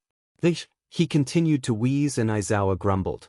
Once he regained his breath he asked, How did you even manage to escape? Aizawa turned towards him and Katsuki got the impression that he was smirking. A true magician never reveals his tricks. Katsuki chuckled, shaking his head. I should have known. The rest of the class was admittedly curious about the pair but never asked questions. But through the past couple of days, they had gotten used to their odd behavior. Something had happened in between the attack at USJ and them returning to class. Though the students weren't very sure what. Izuku and Shinso seemed to be the only ones who understood what happened, and when asked they just shrugged. Izuku walked over to the pair smiling. Hey, Kacchan, wanna spar? Katsuki was aware of the class's perplexed stares as he nodded and rose. He let his bag drop beside Aizawa and told the underground hero to stay sitting. Aizawa grumbled something unintelligible but made no move to get up. As he walked with Izuku to an area relatively far away from where he was sitting, he was aware that most of the class was now following them. He didn't comment on it and began stretching. Rules? Katsuki asked once he finished stretching. The first one to yield loses, the loser has to do the dishes. He hummed in agreement and the match began. The rest of the class watched curiously as Izuku dashed forward, clearly ready to launch some fireballs. As he got closer, Katsuki dodged to the side preparing to land a chop at the back of Izuku's neck. But before he could land a blow, Izuku spun around and released a small flame. Katsuki ducked and rolled away, landing in a crouch. Izuku rushed forward once more, this time levitating some medium-sized rocks and propelling them forward. Katsuki dodged the rocks but was caught off guard when Izuku threw a punch, just barely managing to move his head out of the way. Izuku took this as an opportunity and pinned Katsuki on the ground. Katsuki grabbed Izuku and used his weight to roll and was now pinning Izuku. But the broccoli boy did not give up just yet. He placed a well-aimed kick on Katsuki's leg, causing the other to loosen his grip. He rolled out of Katsuki's grip and then jumped back and Katsuki rose to his feet. Izuku's face contorted into a face of concentration. Using his telekinesis he began to pull Katsuki forward. Katsuki let him, a move that confused the class. Once Katsuki was close enough, he kicked dirt up into Izuku's face which broke the other's concentration. Using this as an opportunity, Katsuki grabbed a hold of Izuku and pinned him to the ground. Izuku was out of breath at this point as he muttered out, I yield. Katsuki smiled at him and got off. He held a hand out, one which Izuku gratefully took. Together they walked over to the benches and Katsuki grabbed 2 water bottles from his bag, handing Izuku one. Their classmates were silent in amazement before a million voices broke the silence asking questions. Izuku and Katsuki both shrank a little, still not used to the positive attention they received from their classmates. Aizawa noticed how uncomfortable they were and he gained the class's attention. Don't you all have stretches to do? Sheepishly, the class went back to their stretches. 30 minutes later, the class had finished the exercise with minimal injuries. Except for, of course, Izuku who had broken his hand. Currently, Class 1A was watching bewildered as Katsuki chased Izuku around with his medical bag. Izuku, I swear to God, get your butt over here or I will give you more than a broken hand. Katsuki growled out. Your phalanges and metacarpals have cracked and unless you want a serious infection you will let me wrap it for you as we both know recovery girl won't be back until after lunch. I'm perfectly fine, Kacchan. Izuku was interrupted when the medic in training finally managed to grab a hold of him. The blonde dragged Izuku to the benches and sat him down all while grumbling to himself. I swear you break your bones like they're goddamn confetti or something. Katsuki froze as something akin to realization crossed his features. He looked up at Izuku, who was watching him grumble, looking very amused. Katsuki grabbed a hold of the other's shoulders and shook him a little. You do know they aren't made of confetti, right? Because they aren't, they're made of calcium and collagen. Izuku chuckled a little. Yes, I am aware, Kacchan. You have after all told me plenty of times. Katsuki raised an eyebrow, unimpressed. Only because you keep breaking them. Katsuki snorted, as Izuku's face turned red. He stared at the other for a moment before going back to wrapping his hand. I'll only believe you do when you stop breaking your bones every day. Shinso let out a laugh as Izuku tried to argue. It was just a normal day in Class 1A. The UA Sports Festival was finally upon them. Katsuki spectated, with Amaya beside him. He had already almost had several heart attacks as he watched Izuku pull off so many reckless stunts. Katsuki shook his head in despair as he watched Izuku narrowly dodge another attack from Todoroki as they fought head-to-head in the battle tournament. Your boyfriend sure likes near-death experiences, doesn't he? Amaya commented dryly while watching Izuku with amused eyes. I'm gonna kill him. The cup as his hand was crushed as it closed into a tight fist. His knuckles turned white as he sat at the edge of his seat. I have no doubts about that. Hitoshi chuckled beside him but was unable to hide the concern in his eyes as he watched the intense match. Katsuki ignored him, instead focusing on fighting the urge to go down and drag Izuku out of there. He eyed Todoroki warily, being reminded of the conversation he had overheard. After hearing how Endeavor behaved as a father and after interacting with him briefly once, Katsuki suddenly understood why Todoroki thought the way he did. A wave of empathy rushed over him as he thought about the other teen. He knew all too well what it felt like when someone who is supposed to love you simply doesn't. Shaking his head, Katsuki forced himself to watch the ongoing battle. Katsuki felt his concern grow as Izuku continued to gain injury after injury. He was just about ready to jump down into the stadium when a huge shock wave came over the entire area. His heart pounded rapidly as the dust cleared and he frantically searched for his boyfriend. His eyes finally rested upon Izuku's fallen form that was being loaded onto a stretcher. His heart jumped in his throat and he rose to his feet quickly. He mumbled a quick goodbye to Hitoshi and Amaya before beginning to rush off. As he walked away, he spotted a small speck of blood standing out on Amaya's white shoes. Alarm shot through him, but he kept quiet, instead deciding to rush off to go see his idiotic boyfriend. As it turned out, Todoroki was waiting for him right outside of the infirmary. Katsuki faltered for a moment before continuing to rush over. He slowed down once he was faced across Todoroki. I wanted to apologize. Todoroki blurted out, looking a little uncomfortable. He stared Katsuki in the eye. For saying that quirkless people are useless. Sensing the other wasn't done, Katsuki stayed quiet. My father tends to be very vocal about his opinions, and I have never heard anything arguing with his opinion. So you thought it was a fact, not an opinion? Katsuki nodded understandingly. He smiled at the other teen. You're forgiven, although I was never really mad. Todoroki relaxed clearly, not expecting to be forgiven. Katsuki headed towards the door, hesitating for a moment. He turned around and gave Todoroki a smile. Just remember that who your parents are doesn't make you just like them, neither should you try to become what they want you to if it's not what you desire. You are your own person, take control of your own life. With that he spun around and opened the door, entering the infirmary with a stride.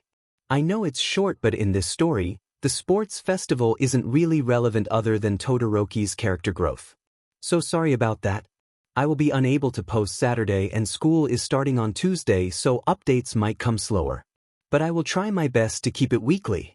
Hope you're all doing okay and thank you for the support you have given me. 3-chapter text. By the way, Tenya's brother was injured in this.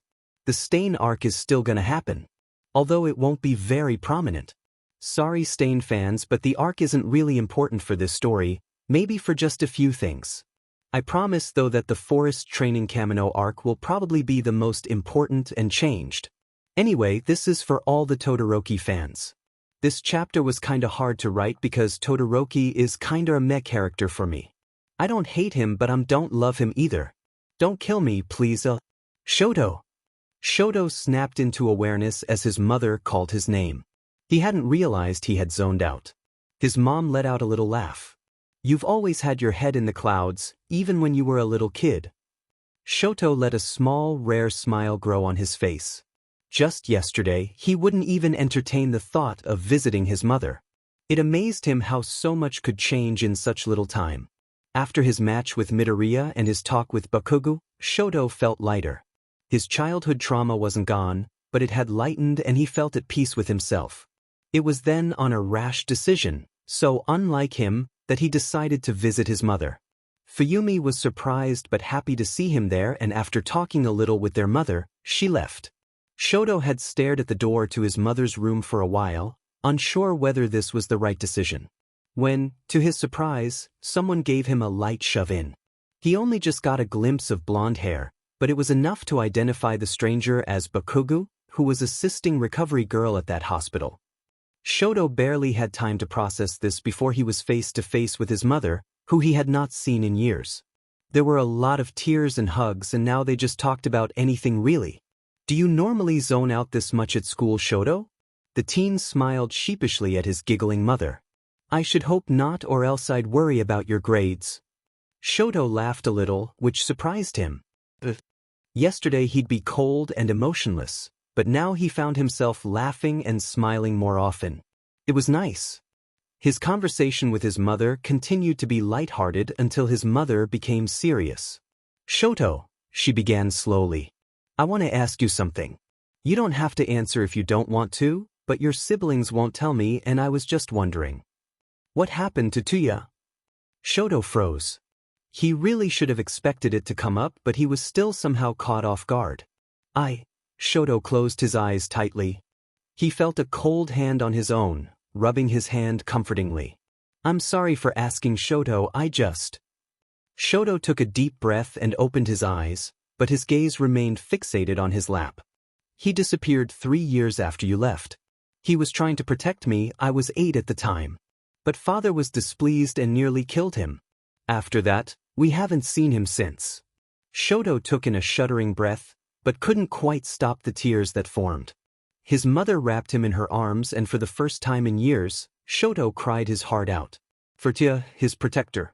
For his mom. For Fuyumi, who tried so hard to keep them together. For Natsuo, who was never the same after Tuya left. For all the grief, all the pain. Years of built-up emotion burst, and Shoto couldn't stop sobbing. His mother, uncaring of the fact her shirt was being ruined, just held him close as she grieved with him.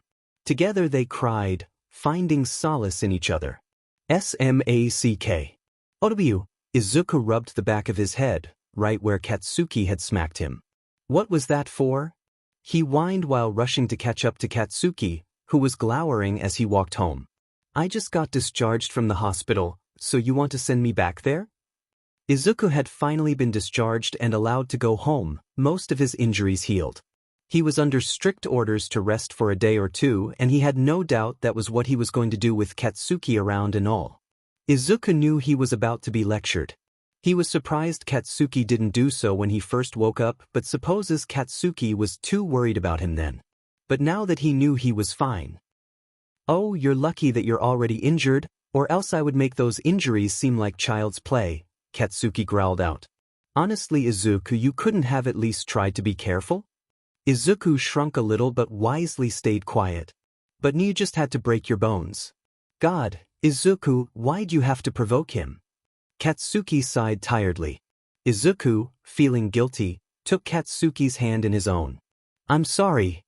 Katsuki saw the sincerity on his face and slumped in defeat. I know you are, and I know you just wanted to help Shoto after seeing his sadness. I know that you just want to help people, Izuku, but I worry. Every time you go out there and practically throw yourself to the wolves, I worry. Katsuki clenched his fists. And every time you do, I can't do anything. I just have to sit there and watch you get torn apart, completely useless. Izuku stopped, causing Katsuki to stop as well.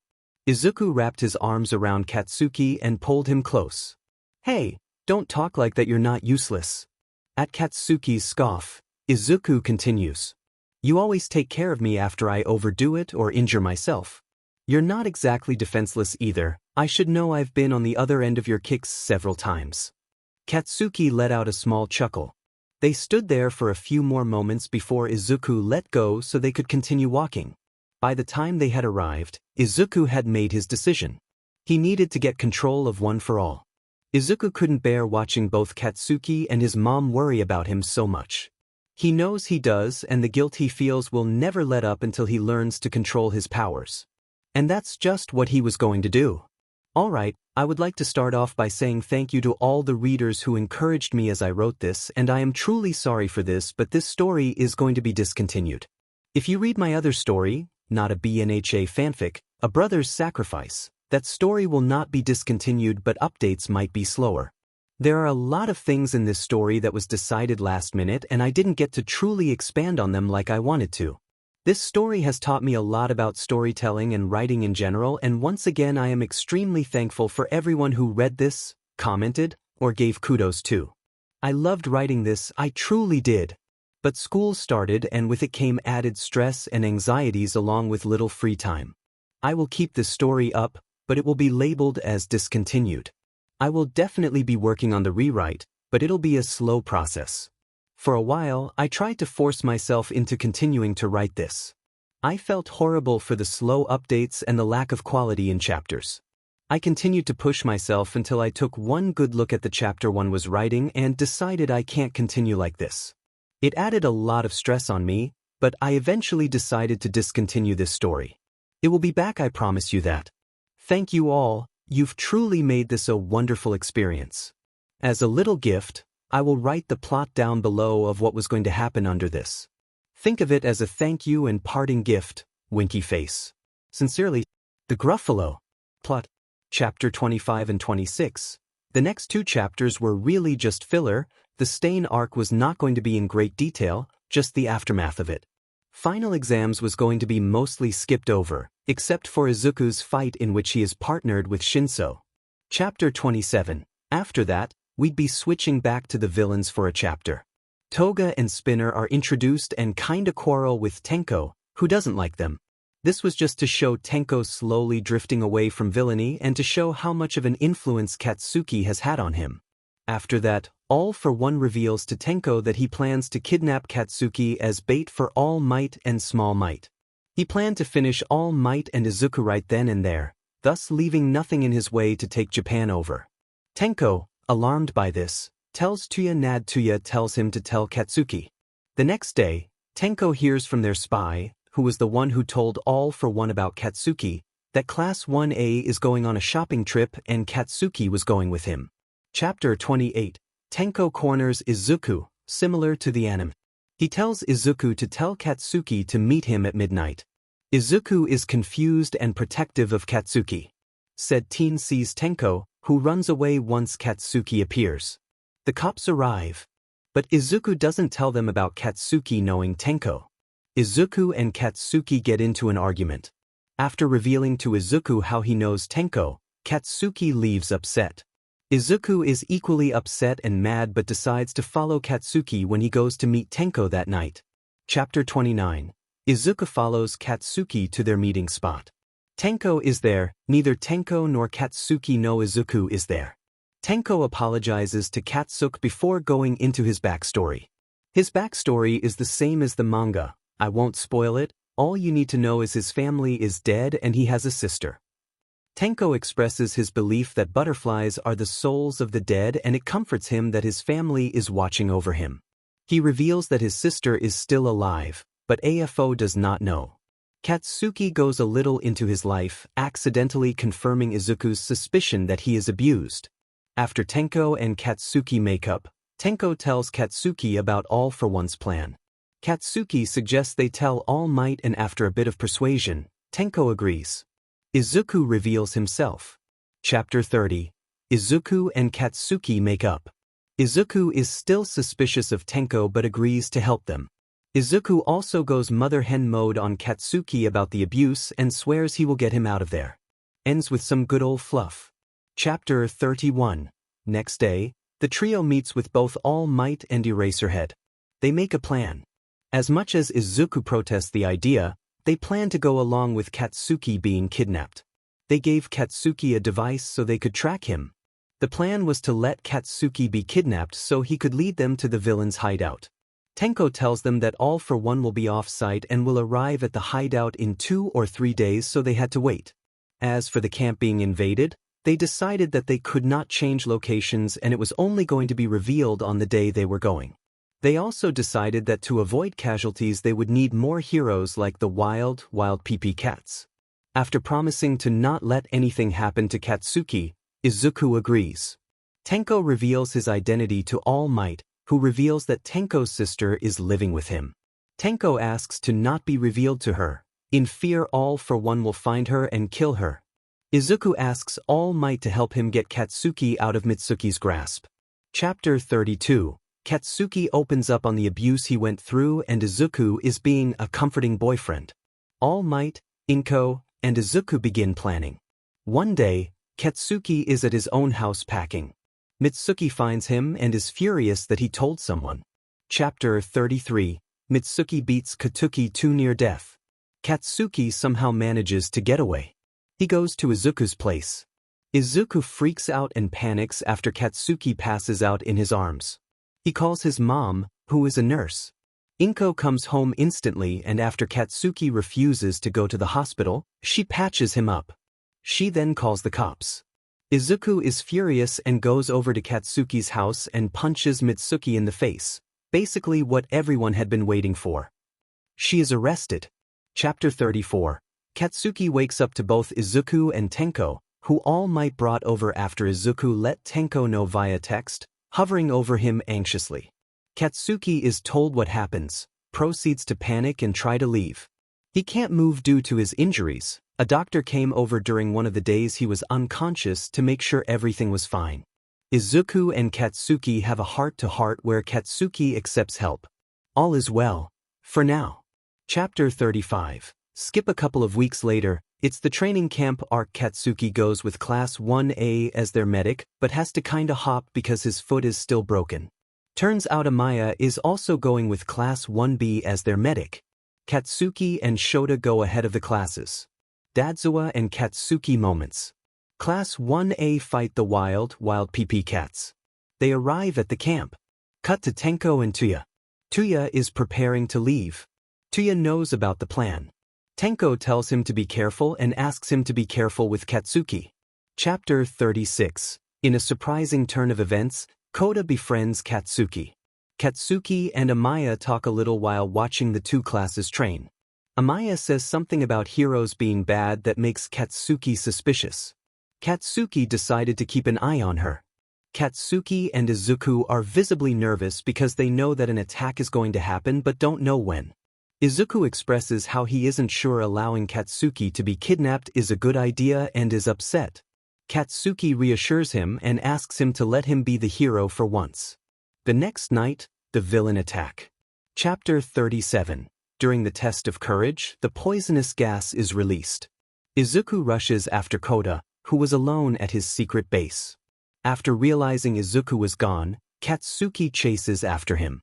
The remaining students of Class 1A retreat on Mandalay's orders. Chapter 38. Unfortunately, Katsuki takes a while because of his broken foot.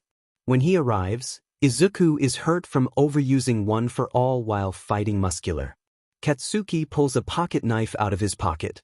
He throws it at Muscular, hitting his eye perfectly while reflecting on how as a kid he used to throw knives at trees out of boredom. Muscular is immobilized. Katsuki grabs Kota and he and Izuku run. Chapter 39. They find Shota and leave Kota with him. Per Shota's request, they give Mandalay a message and are told to lie about who the actual target was. Instead of Katsuki, they said it was actually Shoto. She telepathically tells everyone they can fight back and that Shoto was the target. Izuku and Katsuki head into the forest, despite Mandalay telling them to stay back. They head in and find Shoji, who carries Izuku like in the anime. Izuku tries to clam Dark Shadow down with his fire. It only temporarily stuns him, so they set off to find Shoto and Shinso. Chapter 40. Shoto and Shinso are fighting Moonfish but losing because Shinso can't activate his quirk and Shoto is carrying Cozy Eye. Dark Shadow appears and crushes Moonfish. Izuku and Shoto use their fire to calm Dark Shadow down. They carry on escorting Shoto. In reality, Izuku was trying to protect Katsuki. They find Ochako and Tiu who are facing Toga. Toga leaves with Ochako's blood. Katsuki and Fumikage are captured by Mr. Compress. Izuku using his telekinetic powers to grab one of the marbles, making it seem like he could only grab one when in reality he was letting the plan fall into motion. Mr. Compress meets up with Dabi, Toga, and twice at the rendezvous point. Chapter 41. What Izuku didn't take account of was that Shinso was quite adamant about getting Katsuki back. Shinso comes up with a plan and Izuku goes with him hoping to sabotage. Shuji, Shoto, Shinso, and Izuku have Ochako turn them weightless and then Tsuyu throws them at Mr. Compress. Ochako releases them when they are close enough. Dabi launches his flames at them. Mr. Compress compresses himself to avoid the flames. Shoto manages to dodge but the other three aren't so lucky. Shinso fights twice, eventually managing to get him under control with his quirk and has him multiply himself to take out Toga who was fighting Izuku. Dabi destroys the clones with his flames, which causes Shinso to lose concentration.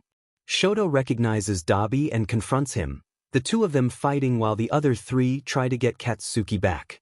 Unbeknownst to them, Izuku was secretly sabotaging their attempt by pulling them or pushing them away under the guise of it being Mr. Compress's quirk. Shuji manages to snatch a marble but it's revealed to be a fake. Kurogiri appears so Dabi stops the fight and Mr. Compress undoes his quirk so Katsuki and Tokoyami, who was with Ochako, came out of the marble. As Katsuki disappears through the portal, Dabi's hand at his neck, he smiles sadly at Izuku who couldn't help but cry out and try to grab hold of him. He smiles and says, "Don't," and with that he disappears. Chapter 42. 2 days later, Izuku wakes up and Class 1A visits him. Shoto, Shinso, and Ijiro reveal they have a plan to save Katsuki using the tracking device Momo placed on the Nomu. Izuku, although reassured by the thought that the pro-heroes would be able to rescue Katsuki, goes with them that night. Before that, Izuku is told by a doctor that his ligaments have started to deteriorate. The doctor warns Izuku that if he continues getting the same injuries to his arm ligaments over and over, he will one day never be able to use his arms again. He is sent a letter by Koda which thanks him for saving him and wishes him and Katsuki well. Izuku feels determined by this so he goes to help save Katsuki. Chapter 43. 2 days earlier Katsuki arrives at the villain's hideout. He is roughly shoved into some chains, the other villains watching him interested. Spinner comments that he doubts this kid will be of much use and is confused why All for One was so adamant about capturing him. Katsuki notes that a woman that looks oddly like a Maya is there. He is unable to say anything because of a muzzle. Tenko tells everyone to leave besides Tuya. Once they were alone, Tuya destroys the camera in the room. Tenko unlocks the chains and apologizes before making sure Katsuki wasn't too hurt. He and Katsuki discuss the plan a little more. Tenko expresses doubt too, which Katsuki assures him. Katsuki asks who the lady was. Tenko tells him it's a Maya. Chapter 44. Back to Izuku.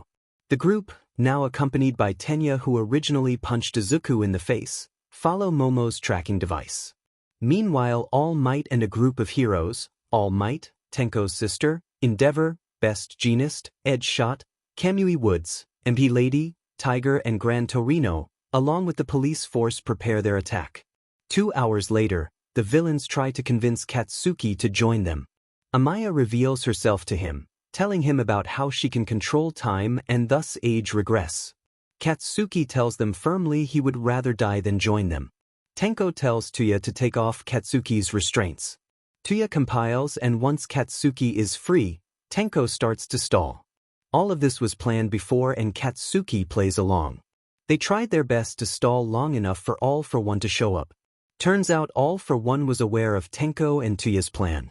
As he speaks through the T to V, he tells them their plan has failed and to bring Katsuki to where he was or he'd kill them both. Just at that moment, the heroes arrive. Chapter 45. Meanwhile, Izuku, Momo, Shinso, Tenya, Ijiro, and Shoto arrive at the Nomu warehouse. Look at the MHA website for details. This part should only be 1 to 3 paragraphs. The heroes apprehend the villains, including Tenko, despite Katsuki claiming he wasn't a part of this. All Might asks where All for One was and Katsuki tells him about what happened. Hana, Tenko's sister, recognized Tenko and was shocked. Tenko! Before Tenko could respond, black liquid consumed the villains and Katsuki, transporting them to Kamino and also allowing several Nomus to appear. 2 minutes earlier at Kamino, the heroes and police had apprehended the Nomus. Izuku and the rest of the group were about to leave when a terrifying presence appeared. Chapter 46. All for One blows the warehouse up, easily defeating the pro-heroes there. Izuku and company are terrified. All for One is livid and injures Best Jeanist. Back at the hideout, All Might and Hana leave to go fight All for One. Katsuki and the rest of the villains appear at Kamino, which catches Izuku's attention. All for One criticizes Tenko and Tuya for thinking that they could fool him. He is about to kill them when All Might and Hana appear. All Might engages All for One in battle. All for One orders the villains to kill Tenko and Tuya and then to escape with Katsuki. The villains, who were thrown back by All for One, prepare to fight. Hana comes to aid Tenko and Tuya, telling Katsuki to run while they distract the villain. Izuku pulls Katsuki to safety with his quirk. The battle begins. Chapter 47. Tenko, Tuya, and Hana fight the villains. Gran Torino joins them. Tuya is thrown into a wall and falls unconscious. Tenko protects him the best he can. When Gran Torino is used as a human shield, All Might loses his superhero form. Hana and Tenko are occupied with the other villains.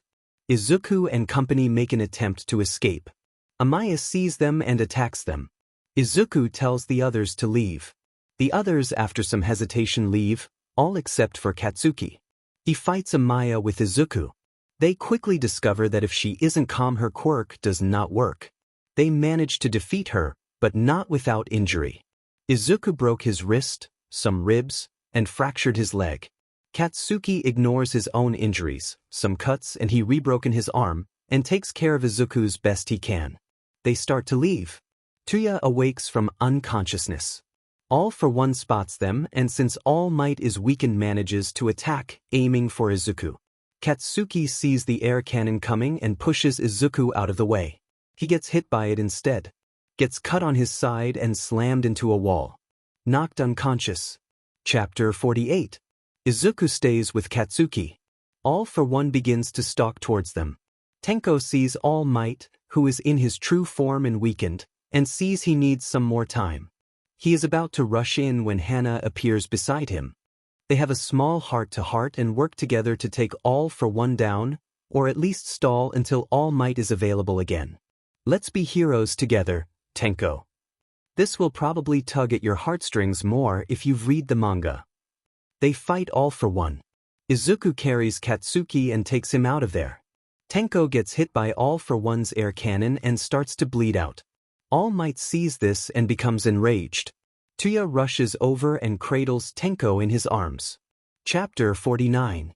Flashbacks to some Tenko and Tuya moments, like when they first met. Tenko dies in Tuya's arms. Enraged, Tuya loses control of his fire, directing it all towards All for One. The area around them is in flames. Tuya, while fighting All for One, loses an eye. Eventually, Tuya, Hana, and All Might manage to kill All for One. A light rain begins as Tuya falls to his knees and sobs. They had won, but it didn't feel like it. Chapter 50. Days later, Katsuki wakes up. Izuku is there sitting beside him. They hug and cry in relief. Katsuki asks what happens. All the villains were apprehended. All for One is dead. Tuya, since he is only 17 and technically has never killed anyone, is given probation of sorts.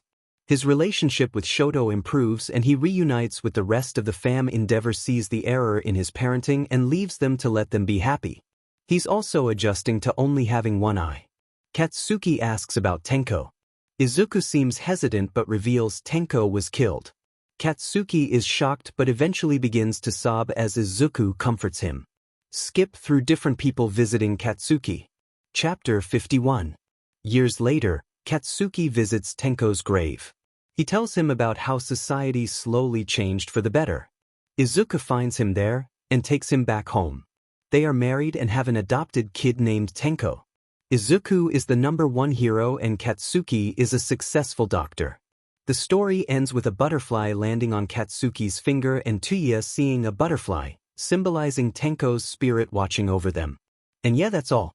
Once again, thank you all for the wonderful experience. I promise you someday this will be rewritten, but for now, there's more than one type of hero's story is over. The Gruffalo.